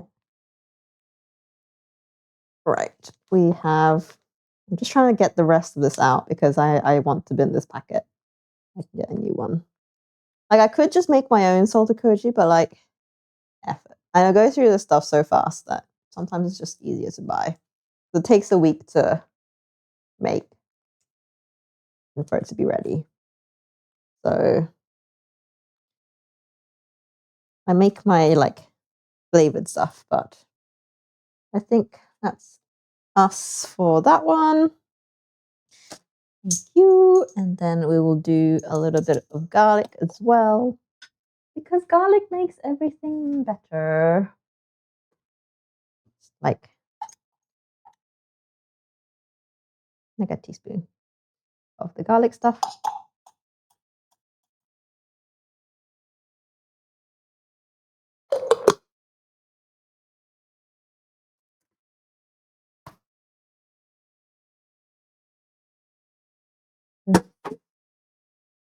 We're just going to, oh, thank you, Chef, thank you, Nova. Thank you for joining us today. Hope your day goes well. Hope you have pancakes for breakfast maybe, or maybe some point during the day. And yeah, happy Lunar New Year to you. Hope your year is blessed and full of energy. I forget all of the horse-related blessings, but hope you have a lovely day. So we are just going to mix our koji through our pork so that it has a little bit of everywhere to get to know each other. What's that? What's the pork? What's the koji? Yeah, this is pork, yeah. This is just sliced what the Japanese called off-cut pork, which is basically Japan likes slicing their pork really, really thinly for like foods. So all of the like nice stuff that gets sliced for like they'll have like pork loin or like pork belly or pork shoulder or whatever, all sliced nicely for the packets. But then they'll have all the offcuts where all the like edge bits that like break or whatever, and they'll put that all in one packet together and sell it to you for cheaper than individual cuts of pork. So that's what this is. So like from the looks of it, like there's probably a little bit of pork loin, so because the ones with like the single fats, but then like a lot of this is, I would reckon, like just shoulder, I reckon. Sometimes you get really fatty bits and you can tell they've come from the pork belly offcuts, but I try to pick the ones that have the least amount of fat going on, just because I feel like I don't want to pay for fat. We're gonna save half of this for another day. This will probably turn into tomorrow's lunch. This is beautiful stir-fry meat. And apparently, actually, hello, Adam. Welcome. This is not pancakes. The pancakes are behind me. We are currently doing the filling for our savory ones. Is that about half?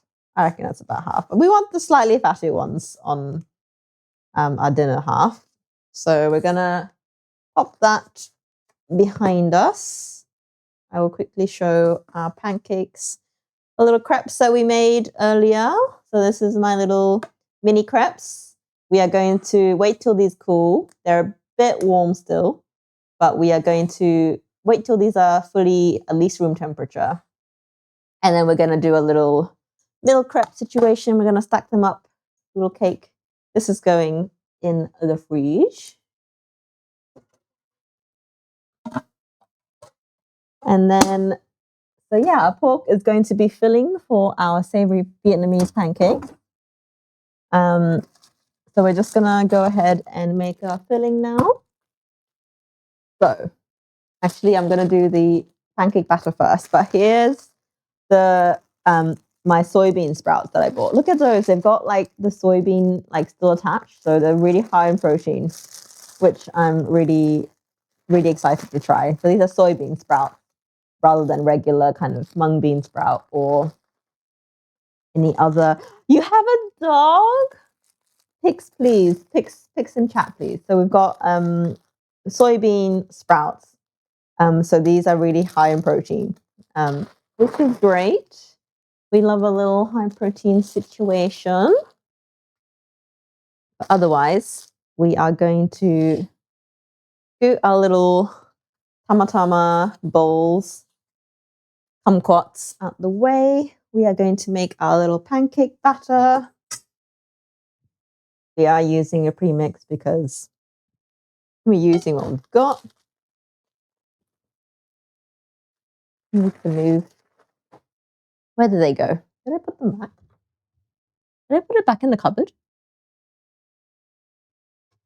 Where did it go? What? Oh, up here. We are using our banh xeo premix. This is from Vietnam. We just had it at home. And yeah, we're going to use it. So here we go. Look, it's got directions in English as well. Vietnamese coconut pancake mix, rice flour, cornstarch, flour, tapioca starch, coconut milk powder, dried green onion. So yeah. So we are going to, so this has only directions for the entire packet, which we're not going to do because we don't want that many pancakes. I reckon maybe 200 grams of this powder. We'll have to see. I'll kind of eyeball it as we go, but I reckon about 200 grams of the powder and then divide it down to whatever it says to do. Because if I do the entire packet of powder, that is going to be madness. Where are my scales gone? So let's turn that on.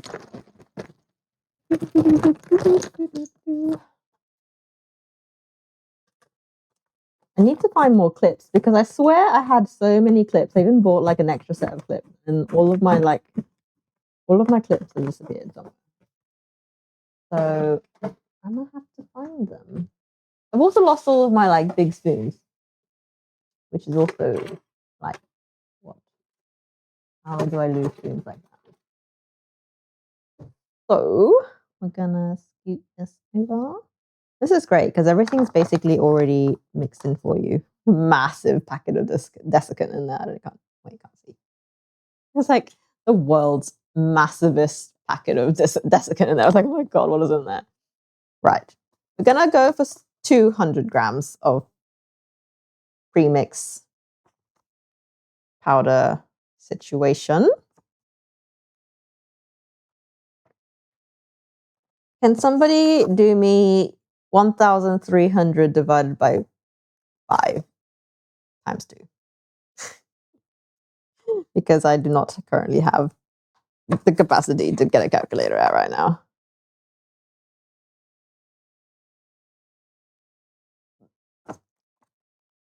I need Alexa or Siri in my kitchen to do me 260 times 2 is 520, right? That's how much water I need.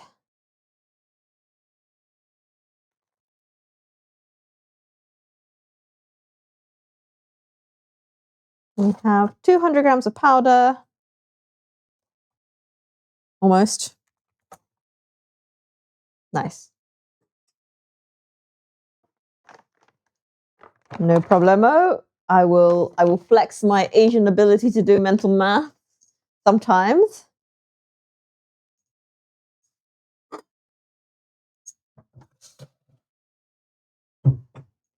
So let me just check the instructions. Pancake mix, water, mix, stir fry the meat, ladle the batter, add the insides, cover with a lid. Yes. So we just got to mix this. So we are going 520 mils of water. That's not enough for sure.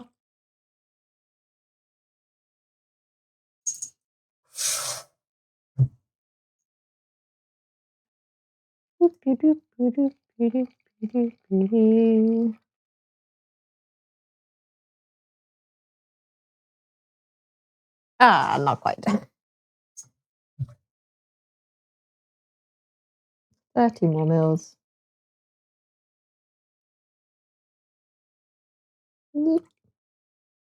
Perfection. Let's go. So it's very yellow. I don't know what's giving the yellow actually, because I didn't see any like coloring or turmeric or anything in that. It's not really showing up, but it is very much a tint of yellow. This is definitely enough batter also. Like, I'm glad I did a lot less.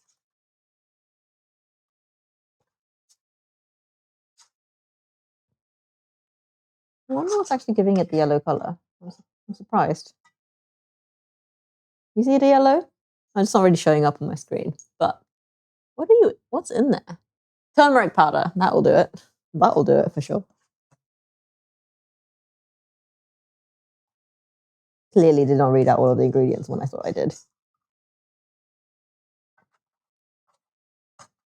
So we are just going to give a good old mixy. We'll see how this goes in the pan, but I reckon this is maybe 4 pancakes worth in here. We get 2 each. Will be nice.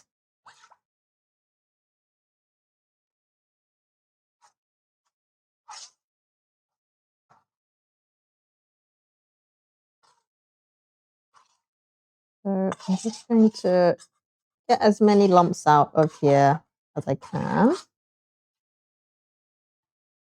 Lucky at the bottom. I'm not wearing an apron today, I just realized. I'm just fully exposed to the elements. Living life dangerously today, clearly. Right. Right, we have enough incorporation. It will probably settle to the bottom, I'm gonna assume, because there's a bit of tapioca starch and rice flour and stuff, and they just tend to not like being in suspension in liquids. So we will probably have to mix this again later, but for now, we're gonna let this hang out while we cook our filling. Don't want us to get any ideas after we spawn. As if you guys have the balls to ask me to do a topless apron stream. Now that would be interesting. Right. We are back on the hob. That's probably the wrong thing to say. As soon as you taunt people, they're onto it. Right. We're just gonna keep using the same pan because it's literally just butter in here. So we are going to top it up with a little bit of oil. I don't know why I'm even spraying it. Just pour it while I'm at it. My oil from the big bottle is kind of finished. So I'm just kind of using up all of my scrappy bits of oil from different things. So what we are going to do first is cook off some bean sprouts. And then I reckon I'm going to do maybe half a bucket of the bean sprouts. And then we will do the pork afterwards. And this is going to be our filling for the pancakes. Yeah, I reckon this is 500 grams of bean sprouts, maybe 250 grams. This is some hefty stats on these. So, unfortunately, that would break terms of service. Is this sexual inequality? Is this you can request a male streamer to do topless streams, but not a female one? Gender inequality, other. Mim said he's on his way. Oh my god, that's a lot faster than I thought. Anywho, right, we are going in with our bean sprouts.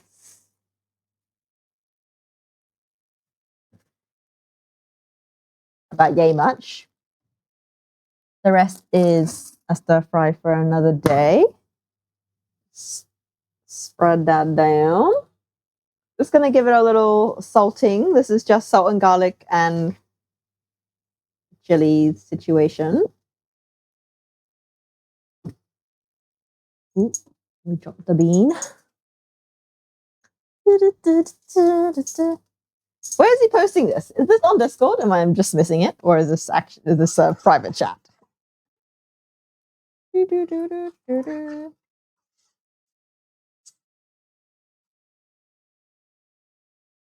Ah, nice. Well, I'm not looking at Discord at the moment, so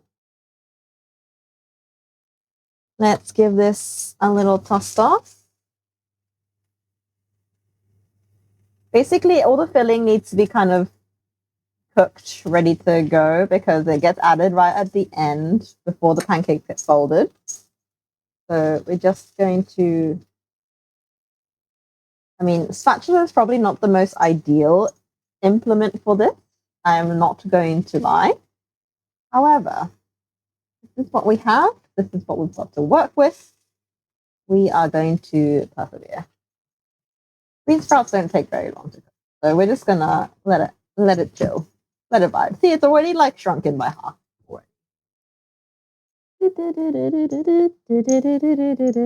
See, I've not even got anything that would ping me for Discord open right now, so that's probably why I'm missing it all. Usually my tablet would ping me, but my tablet is currently off. So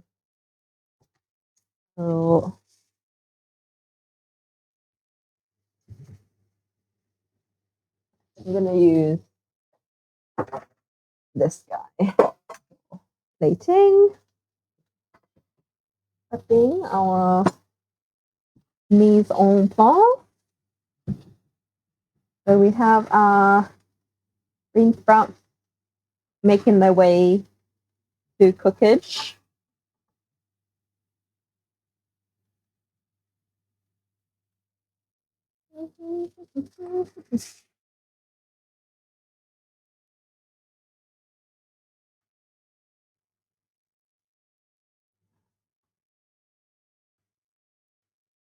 We're almost there. I reckon we're like a minute or two away from these being done. Everybody's just needing to be touched by a bit of heat, you know.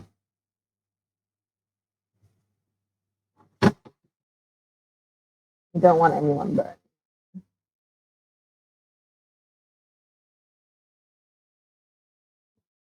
Is man even working? He has a paper to write. He has a deadline meeting tomorrow. Right. We have cookage on our bean sprout. Let's scoot this into our pan.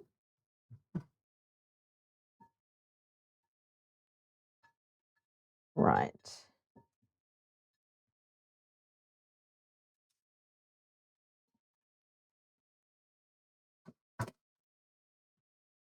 And then, oh, actually, bean sprout.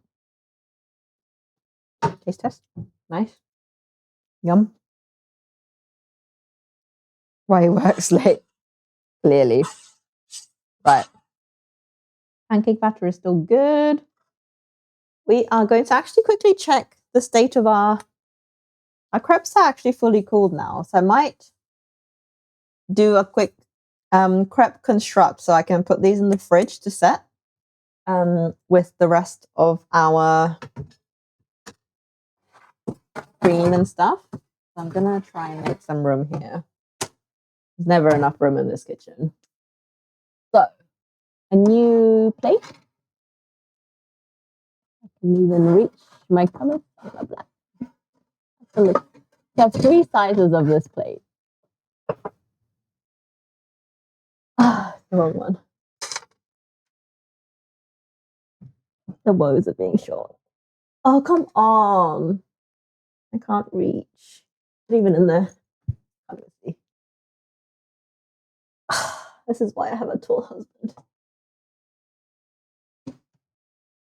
Not even in there. Where is it? I'm missing a small black plate. What? Medium. Oh, there it is. Medium-sized black plate. There you go. Let's not have shit fall down. Cupboard. Ha! Plate. We are going to use this as. What? Yeah. I am still going. Welcome back to husband. So we have our little prep station. Oh, almost dropping our ricotta mixture. So we have 6 layers, therefore we need 5 insides, right? That's how how layers work. Right. So we'll start at the bottom. I feel like this is our prettiest one. So we'll go in order of the ones that we made. So I'm gonna just do a spread. I mean, if I had known I was gonna do this, I would have chopped the kumquats a lot smaller so they won't be so chunky in between our layers. But hindsight do be 2020. So we're just going to work with what we've got. Try and spread to the edges, if at all possible.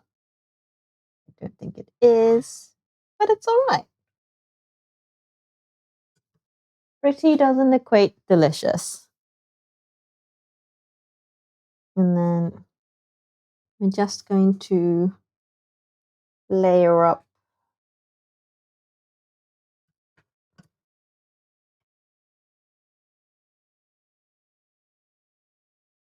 it's going to be hella lumpy because kumquats are lumpy. I did not cut these small enough for them to be made into successful layering crepe situations. You're just so bad you're hindsighting. Well, rip to you. My vision is moderately bad and its hindsight is too good. Right.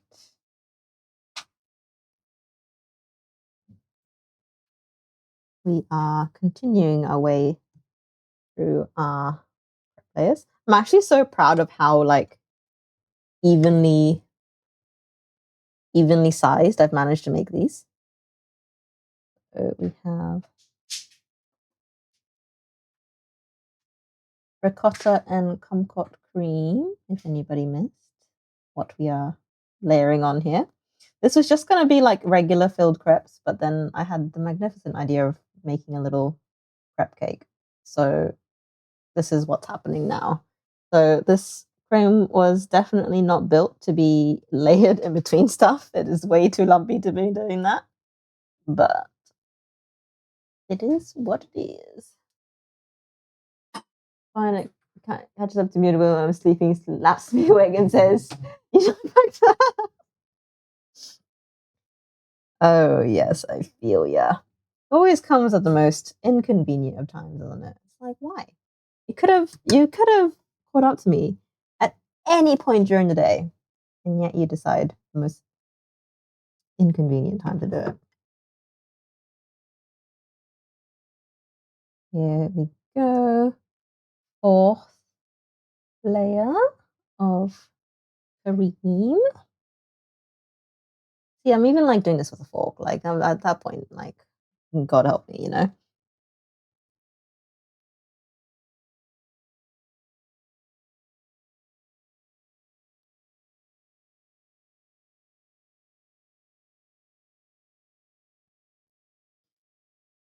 Right. We have like a decent stack going actually. Like it has girth. We're just gonna scrape down our cream. There's not a lot left. We need a spoon because a fork is not. Oh, you know, we have a knife. Try that. Rest that on the pancake while we attempt to break more cream at the bottom of this pan of this pot. I apologize for the scraping sounds. I know it will not be pleasant. Just trying to get the most out of it, you know, because this stuff is delicious. I will be licking the bowl once the stream is over.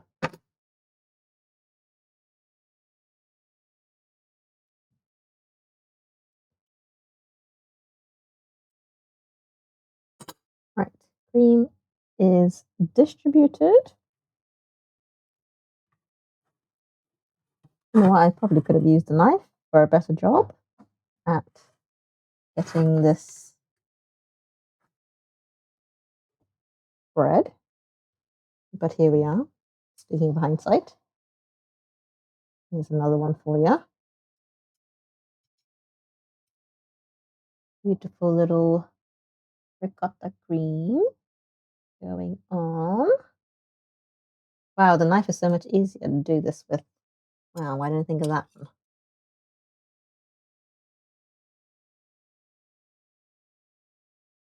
Nice.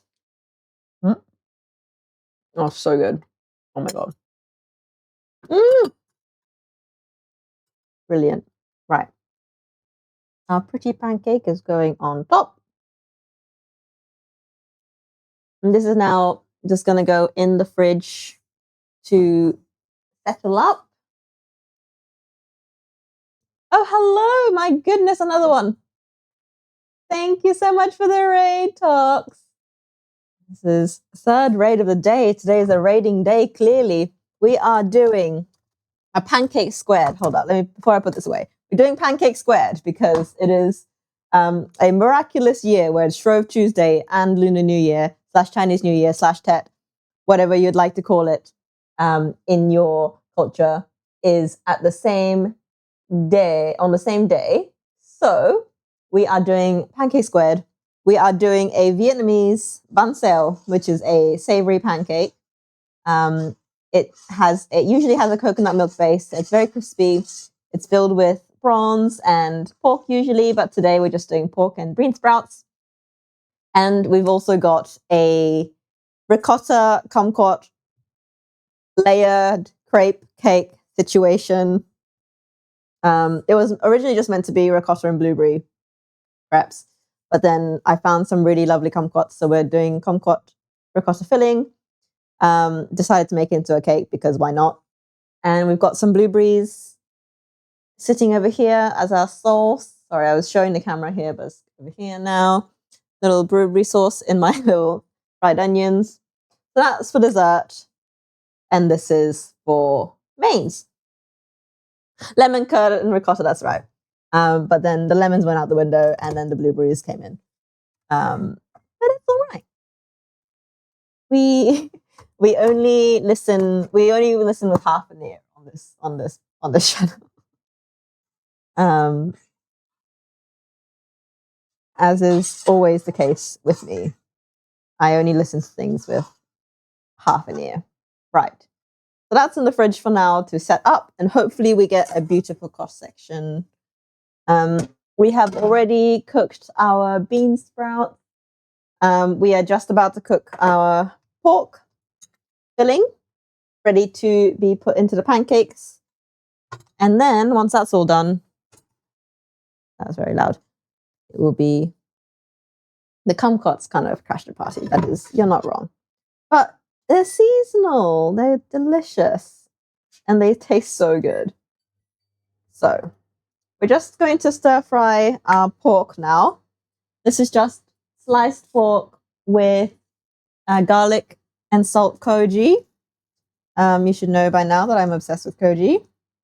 So that's probably too soon, but whatever.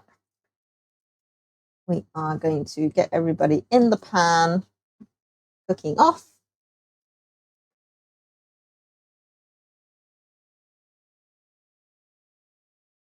Sorry, ad prison. Of course. I forget that happens at the very start. I thought I turned those off. We are doing pancake squared. We are celebrating the fact that we've got Shrove Tuesday and Lunar New Year, Chinese New Year. Insert moon-related New Year celebration here. So we are doing bánh, which is Japanese, Vietnamese savory pancakes for our main dinner. And we are doing, as requested by Phoenix, well, it was meant to be lemon curd and ricotta pancakes, but I kind of ignored the lemon bit and went ricotta pancakes. So we went and did a blueberry and kumquat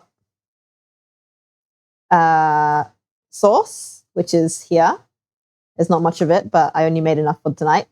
And then we made a kumquat ricotta filling for our little crepes. It was meant to be like regular crepes, but then I was like, you know what? If I make them small enough, it makes them easier to flip. And then I can just stack them all and call it a crepe cake. So that's what we're doing. We are now just cooking our pork for our main dinner. For our bánh filling. Bánh is not necessarily a New Year dish in Vietnam. It's more of like a all year round dish. But just any reason to have a Vietnamese pancake, I'm gonna take. So that's what we're doing.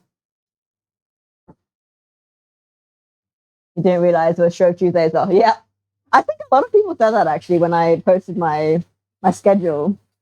And also, like, my friends have been like, "Oh my god, like everybody's forgetting Shrove Tuesday this year." I feel. Not that I'm a very religious person, but I spent my school days at a Anglican school, so my obsession for having pancakes on Shrove Tuesday is strong. Thankfully, Tuesday is just starting for us. That is good. Yeah. I feel like because at school, I was at a boarding school, and we, because we were boarders, we had meals at school, breakfast, lunch, and dinner. And you would very rarely get pancakes for breakfast. And Shrove Tuesday was a guaranteed pancake day because, you know, it's an Anglican school. They can't not give you pancakes on pancake day. So I have it like ingrained into me that I must have pancakes on pancake day, or else like the world's going to set itself on fire. It won't, I'm sure, but I'm not about to test it. I don't make the rules. So I have, for probably the last 10 years, if not 10 years plus of my life, had pancakes on pancake day.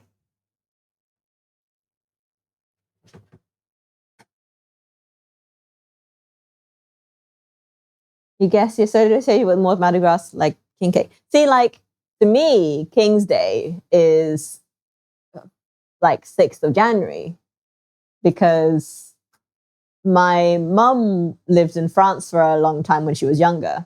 So she always has galette de roi at home, which is the pastry with the almond filling with the fève in the middle or in the side somewhere, and you cut it up, and the person who gets the fève is the king for the day, kind of a deal. And that's on Epiphany, which is 6th of January. So that's also something I always do, or I try to do if I remember and have the means to find myself a galette. I would love to make one day, and it is definitely on my list to make one day. I would love to learn to make a proper like laminated pastry cake with like almond filling. Because I love a good almond filling, actually. I actually really enjoy almond flavored things. I just don't like marzipan. I don't know why. I don't know why almonds taste so good and then almond essence tastes absolutely poisonous. I mean, it does. It's the smell of cyanide. But like, I'm like, why would you voluntarily eat this? Yep. Real kitchen, real oven. I've also just realized, Phoenix, that your Raider tag has changed from what's his name? Just a Tourist to Lord Tox. How many streams have you got on the go? Honestly, I don't understand how people like it. Like, husband really likes it. It's like, bruh, like there's evolutionarily something wrong with you because you surely cannot taste this like poisonous tasting thing and be like, oh my god, that's fucking delicious. I'm like, no, please.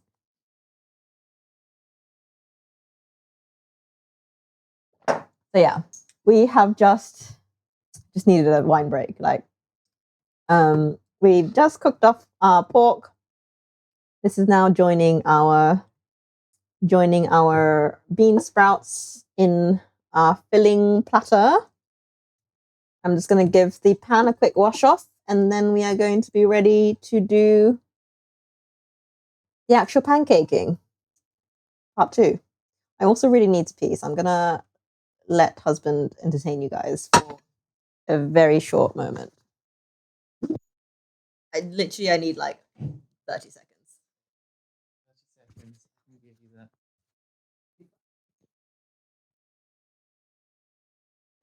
Sorry about the mic crunch.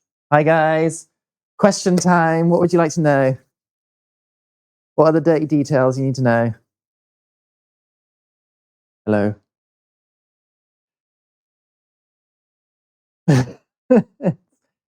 I don't know what to do. I've only just got home. Do I ruin the cooking? Nice shirt, gimme. The classic academic sweater. Mm-hmm.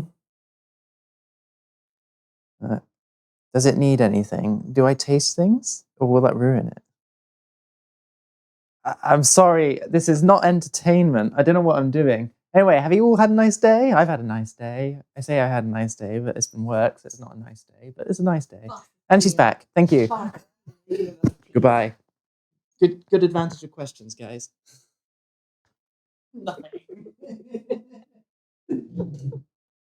Good Lord. Okay, let me catch up. All roads lead to my dream. I like it in an oatmeal.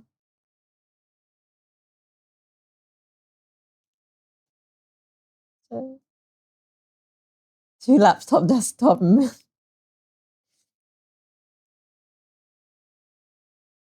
Just don't touch anything, Dr. Okonomiyaki. Yeah. Man is working on it. Oh, sorry, I fully missed.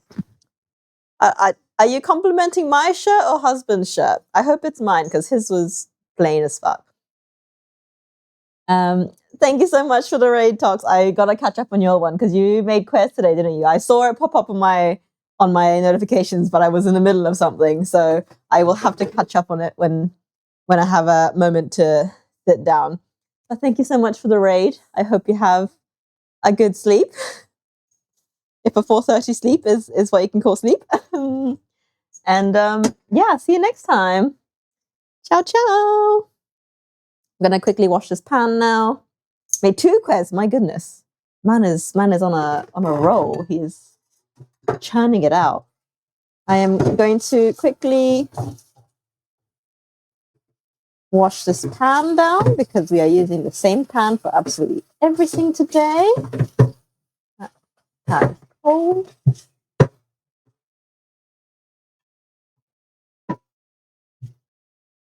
Right.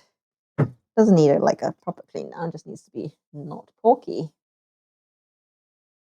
I'm just gonna put it on the hob and let the hob dry my pan. Nice, nice. I am looking forward to seeing it. Right, we have our pan drying off on the hob. We've got our pancake batter. I just realized like this is going to be a very yellowy, beigey looking dish. I feel like I should probably add some extra color. We're going to have like lettuce, green lettuce wraps to go around. I feel like I need some like red. Oh, that's what the prawns are meant to be in there for. The prawns are meant to add the red. I've decided green is enough color, so we will push on. I do have a need. So we're just going to re-incorporate our batter. I do like beige meals. I have nothing wrong with beige meals. I still can appreciate colorful meals. Beige meals have a time and a place. I shall stand no slander towards beige meals. Sometimes beige is what you need.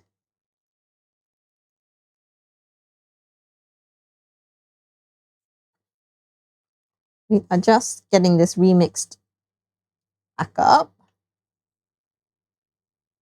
Just quickly read the instructions on the back of the pack to make sure we are getting everything right. Stir fry your filling, pour the batter on a non-stick pan, roughly non-stick. Add your fillings, cover with a lid for a few minutes, add some cooking oil around the edges to make it crispier, and then fold. Oh, I need to make the sauce. I haven't made any of the sauce yet.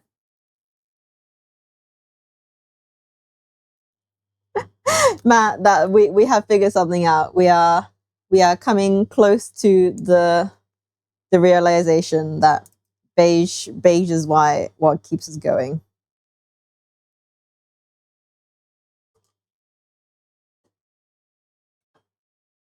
Okay, get this oil heated up. It's actually going to turn that off for a second because I'm going to not forget to make a dipping sauce. Because my goodness, how can I forget to make a dipping sauce? We're going to follow this instruction here, which is 2 parts fish sauce, 3 parts sugar, and 4 parts water.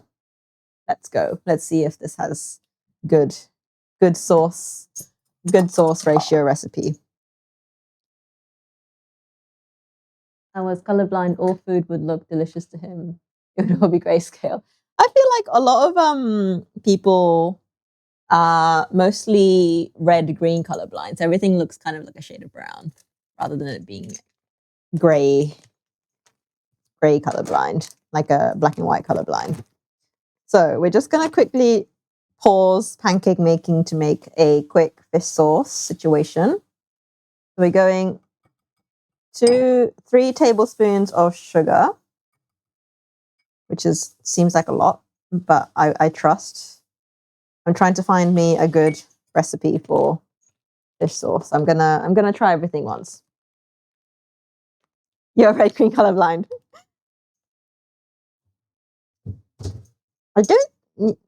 I don't think husband's colorblind. We've not. 1, 2, 3, 4 teaspoons.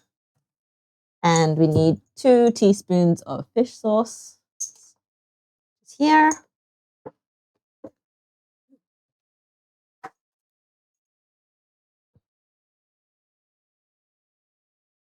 One, 2. Let's see if it's any good. Maybe we'll end up adding kumquats to this as well. Who knows? Red-green color deficient. I see. I don't think I've met anybody colorblind, which is very rare, I think, because have I met anybody colorblind? I don't think I have. Well, apart from you, of course. You're probably the first person I've actually met who was like, I am colorblind. I'm like, well. I would have thought I'd known more people that are colorblind by now. I'm just going to quickly mix this sauce together. It definitely needs some chili, it definitely needs some garlic, but we are going to just taste it for what it is for a second.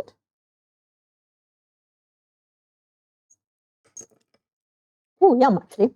That's not too bad. Right, we're going to just float some chilies in there. Oh, that's probably a lot. Oh, well. YOLO. I'm just going to let those hydrate themselves in there. I'm also going to chuck one of these freeze-dried garlics thingamings in there as well. I'm just going to give that a quick crush. Maybe 3. I feel like 3. This is like the most like addictive, delicious things in the world. I try to restrain myself from having too much because it is very garlicky. Just going to give it a quick crush. Probably should have done it first so that I could have done it in the container. I'm just going to give them a little crumble. Oh, I do eat them straight. They're meant to be little snacks. They're meant to be garlic snacks. So I eat them occasionally, and then I also put them in food on other occasions, out of concern for people around me's well-being. Because once you eat one of these, and like the breath can be smelled from like a mile away. And it is delicious, but I do also somewhat care about what people think about me. And Japanese people are very sensitive to like breath and like garlic smells, especially in the breath. So I try to be somewhat mindful. There's garlic on my shirt. That's all right.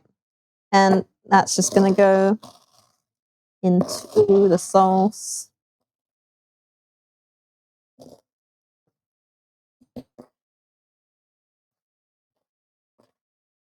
Nice. Some may have ended up on the floor, but we just hoovered it up.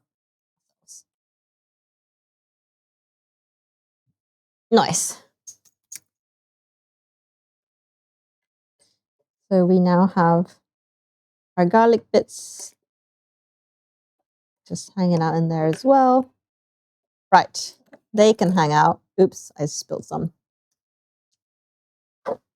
Yum though.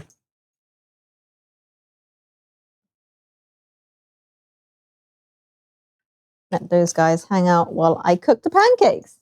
Right, back to the task at hand. How many pancakes are we making out of here? Where's my scales?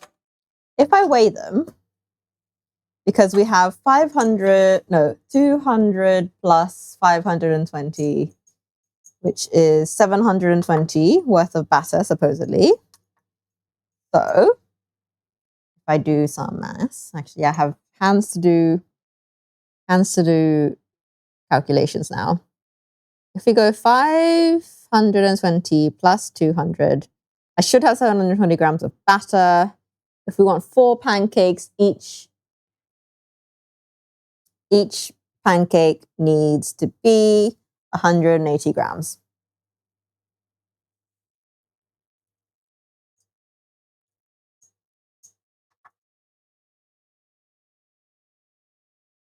Which is approximately 2 ladlefuls. So let's do that.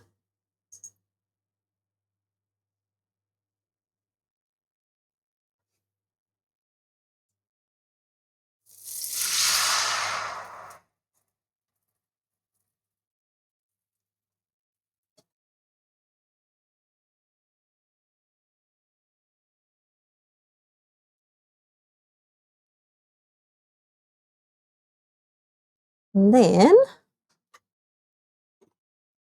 we go ahead and do about a quarter of each of the fillings.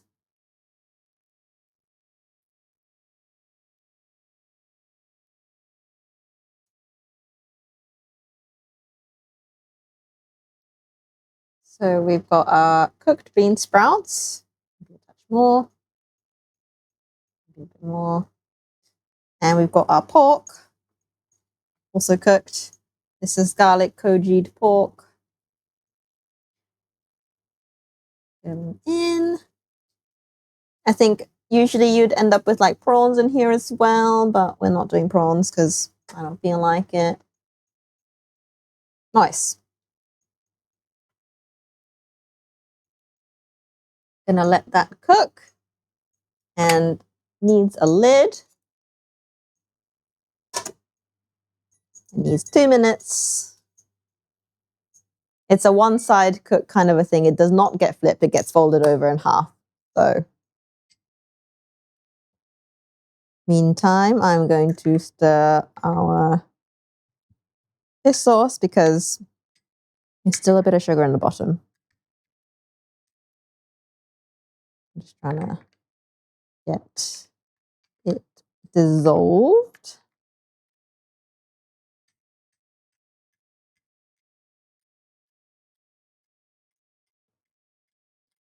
To be fair, this is going to be so good. We might have to have a bit of a standing dinner because it's going to be the best coming out straight from the pan. Might have to suggest that. That's good stuff. Probably could do with a bit of lemon, but you know what? I think it's just good as is. Grab a bit. Whoa. That is some good shit. Right. Okay. Where we at? What's gonna happen is we're gonna go pancake to plate. We're gonna chop it up here and we're just gonna eat it here because there's no point waiting for this to be fully cooked. And then I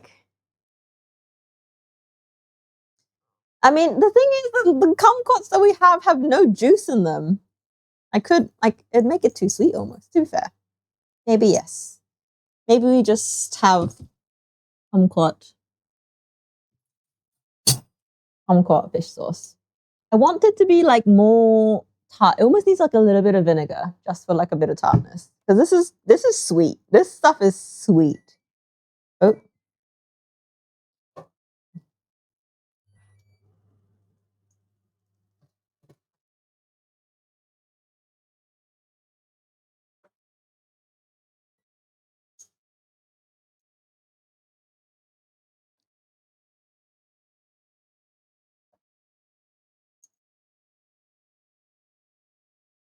Add a few slivers of kumquat and see what it does.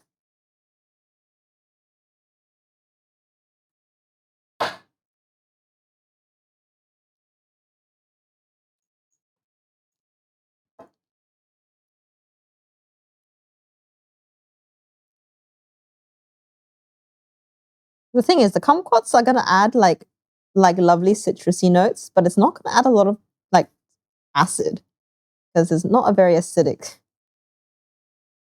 This particular one, anyway, is not very acidic. It's very sweet. It's giving I have been genetically modified to be as pleasing to the human palate as possible sweet, as far as citrus goes. So it almost needs a splash of vinegar, is what I'm getting at.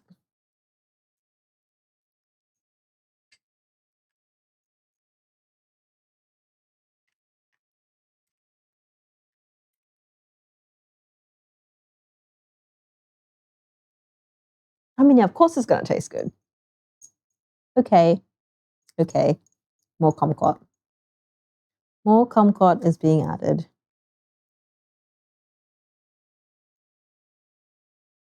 I forgot that there's seeds in here. That's why you slice it in half first to take the seeds out.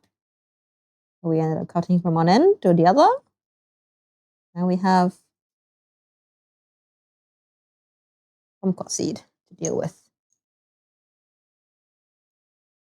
Do I even have lemon? No, I don't. I would have added a bit of rice vinegar after I remembered that I had no lemon. Because I decided when I was buying lemons that I was like, oh, you know what? Instead of the lemon, I can buy some kumquat. I thought I had lemons. I thought I had one left from the last time I had lemons, but apparently not. Right, that's done. That's about half a kumquat in there. Let's give it a little taste. Oh, we need to check the pancake. How are we doing back here, my dears? Are we halfable? You're sounding crispy, which is good. However, the question is, will you release from the pan?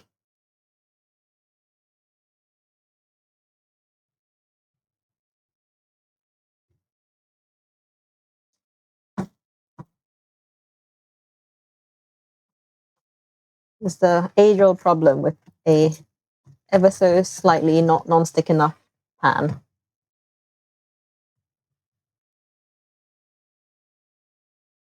What? Oh no, it was not non-stick enough. Why?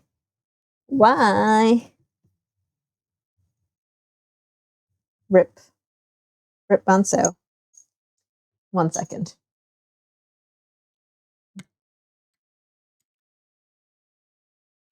The answer is resounding. Okay, that's tastes fabulous. Okay, well, I think the bun sale has sacrificed itself for the good of the crepes because clearly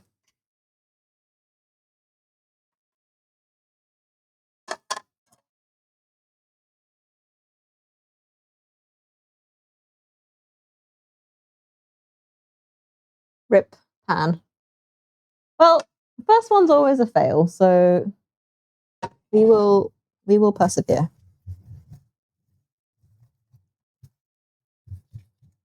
I mean, these crispy bits will be absolutely delicious. So good.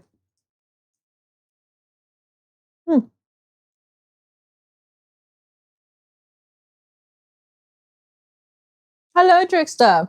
You have just missed me. Absolutely botched the first one.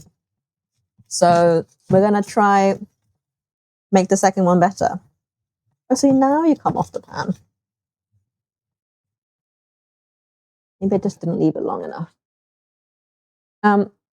My love, husbando, we are going to have kind of eat as we go kind of a dinner because these are only going to come up one at a time and it will be all cold and mushy by the time they're all going to be finished. We eat now. So pull up a chair. This is a fine dining establishment. We are eating the food that's been put in front of you. Here, you can unplug it. Just going to slowly fry off the stuck pancake. I'm going to use a little wooden situation to scrape that off.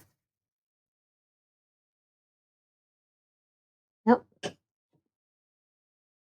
Pancake number 1. Right, so lesson learned, more oil. It's fine.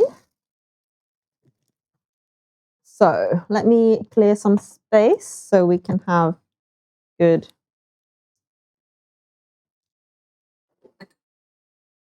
eating experience. So we have our bun sale number 1, which is looking nowhere near as crispy as it should.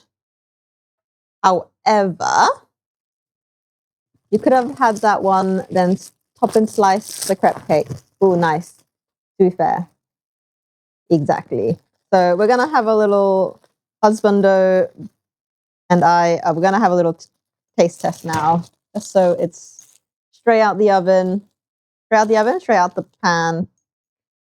Gonna give it a little taste. And then I'm gonna do as Phoenix says, because he's always full of great ideas.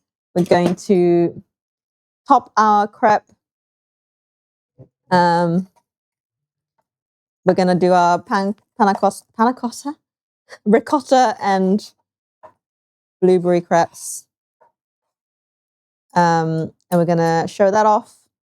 And then we're gonna cook the rest in peace. Let's do that. So we have our little bun sale, soggy bun sale, which is unfortunate, but that's okay. Soggy things are a part of life. So we're going to have lettuce. We are going to have pancake. This is the way you'd normally have it in Vietnam. Sometimes you'd also have like a rice paper wrapper as well around the outside. I'm not the biggest fan of that. So we've got lettuce, bun sale. Gonna roll it all up, dip it, dunk it in our fish sauce, and give it a taste.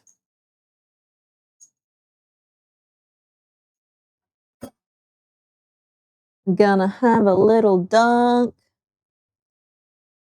And then, itadakimasu. Happy New Year.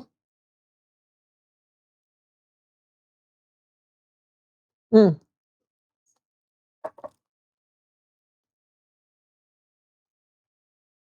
Mm-hmm. The texture is a bit soft because it's not as crispy as it should be. The flavor is spot on.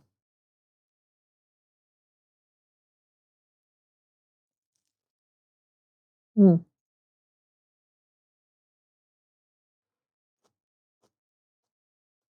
Mm. Mm. Mm. Can I have one? You want me to make you one? Like the kumquat definitely like it's there.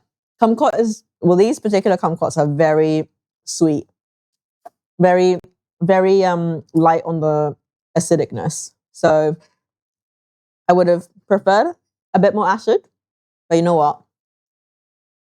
I am not mad at all. Mm-hmm.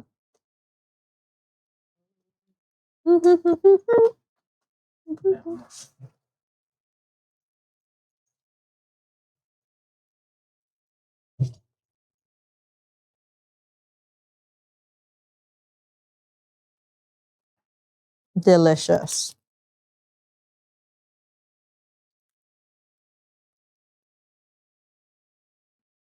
The crunch would have definitely been great. I've just got like crunch separate on the side, but if that was on the pancake, double dipping allowed. We're gonna finish the sauce today. Mm-hmm. There's 3 more of these to come. Oh, okay, nice. Thoughts?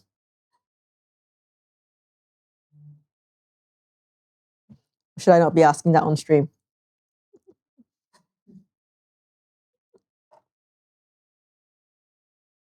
Punch is very quick. Mm. And then it disappears. Mm-hmm. Mm.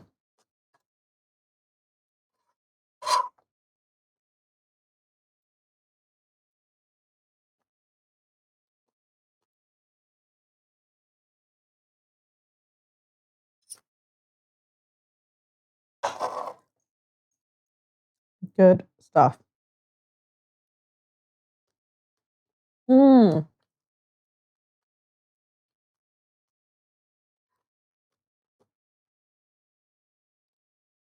I definitely would cook the pancake for a bit longer. It's still giving like squish rather than crisp. So maybe not even put the lid on because the instructions told me to lid on while the pancake cooks. Probably just so we can get the other side cooking, but almost makes it too soggy.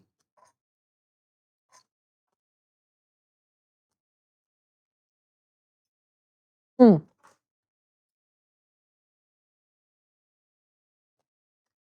You know, for a failed first pancake, that tastes very good. I will finish my half and then we will take a quick ricotta pancake topping cross-section break. And then we will call the end of stream, I think. So if anybody wants to, or Phoenix even, since you're on everybody's food streams, see if you have any recommendations for who to raid next, because we have so many lovely people watching right now. I reckon this is a 10-minute warning for the stream ending. So if anybody wants to suggest who to go visit next. Mm. Mm, mm, mm. Mm, mm.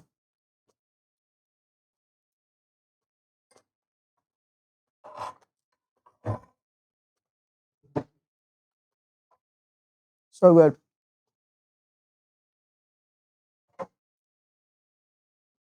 Honestly, the more I eat this, the kumquat might be like the superior citrus. Like, it's the underrated Asian citrus. I think it's better than yuzu. You heard it here first, lads. I think kumquats are better than yuzu. I would hand on heart say that. Like, The time will come where the kumquat gets its time in the spotlight.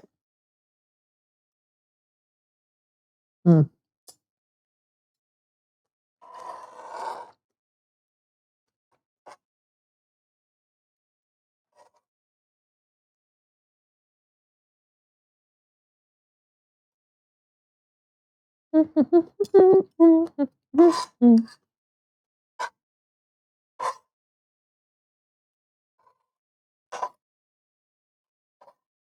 Delish. Right. Enough munching, more cooking. Put a spoon in that. Pop it on the table. Oh, sourdough, please. Sourdough is like, when I get my own kitchen back, sourdough is on my list of things to start. So, would love a sourdough person. Right, we are going to do a little cross section.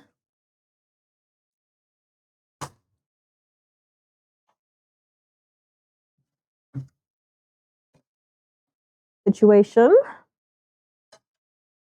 Ah, Thomas Tuber. I think I've actually seen that name before because I think they raided me a while back. That name definitely rings a bell. You probably brought them here. Knowing you. So, let's actually give a little angle change. You guys deserve to see. So, well, he must have found me on his own accord then, because he's definitely raided me before. So we have, gonna cut this into 4s for the sake of good cross-sectioning.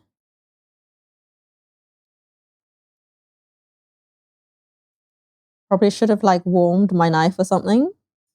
Is that okay? Is that a thing that people do for cutting cakes?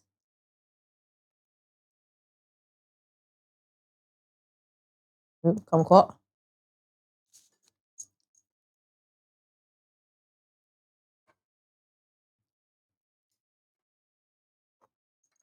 One slice. Probably be cleaning the knife off. Just getting cleaned by my own 2 hands. This is the joys of cooking for yourself and nobody else.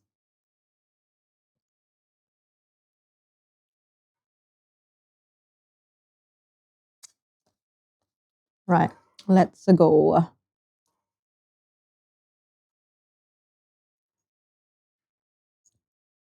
Ta-da!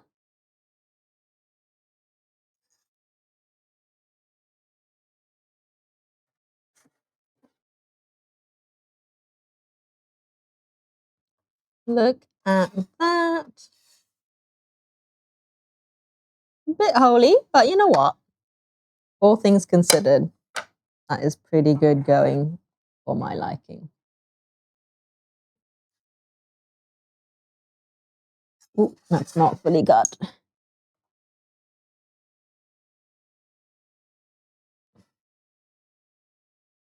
Heal that up. Ooh. That's gonna be tomorrow's breakfast. The one time we would have breakfast is if breakfast is provided.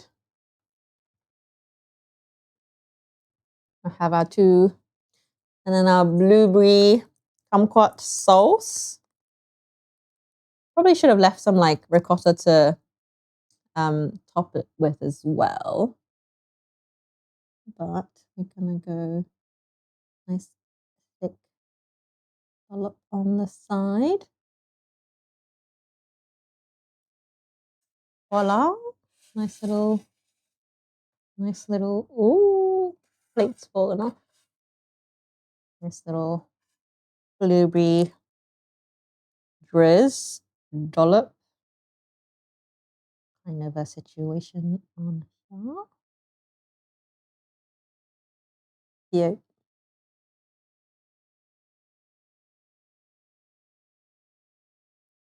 And there we have it. I should see. I always lack greenery to put on top, like a little little sprig of mint would be lovely. But come on, let's taste this now. We can't not taste this now. I'm just gonna have a little nibble off the front before we say goodbye. Like off the side, so it's like stays aesthetically pleasing. Is it possible to eat a milk crepe without it going into absolute shambles? Potentially not. I'm going in. Let's go. Little nibble off the side.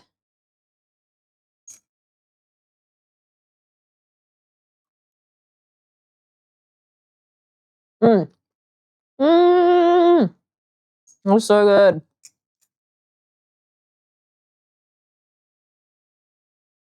Wow. Both absolute successes there. So I'm going to call the stream there. Thank you so much, Phoenix, for the suggestion of the pancakes. Or even though I like strayed from the brief a little bit, I hope you forgive me. You know what you get from these things. And on point suggestions indeed. Gemma's like, thank you so much for watching. Otsukare-sama to you guys for watching me ramble away. These are going to be beautiful little desserts for us later. I'm gonna continue cooking the rest of my pancakes, but I shall release you guys into the wild. I'm gonna send you off to a raid for Thomas Two Bread. Is it Thomas Two Bread? I can't spell Thomas. Is that with a TH?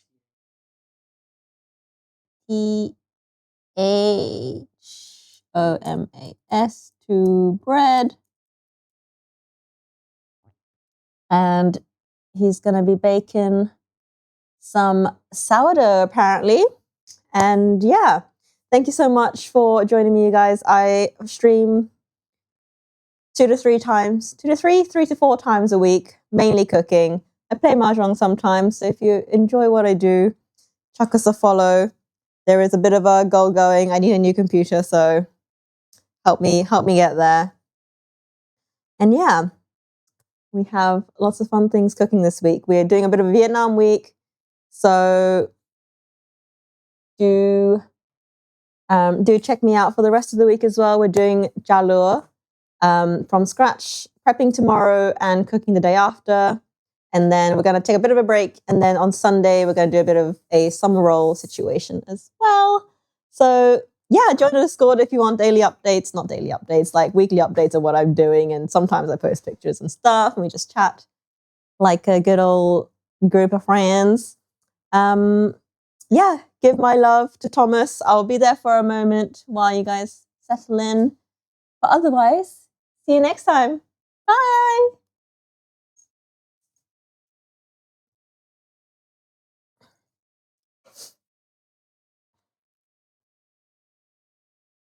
Oh, gotta go. Have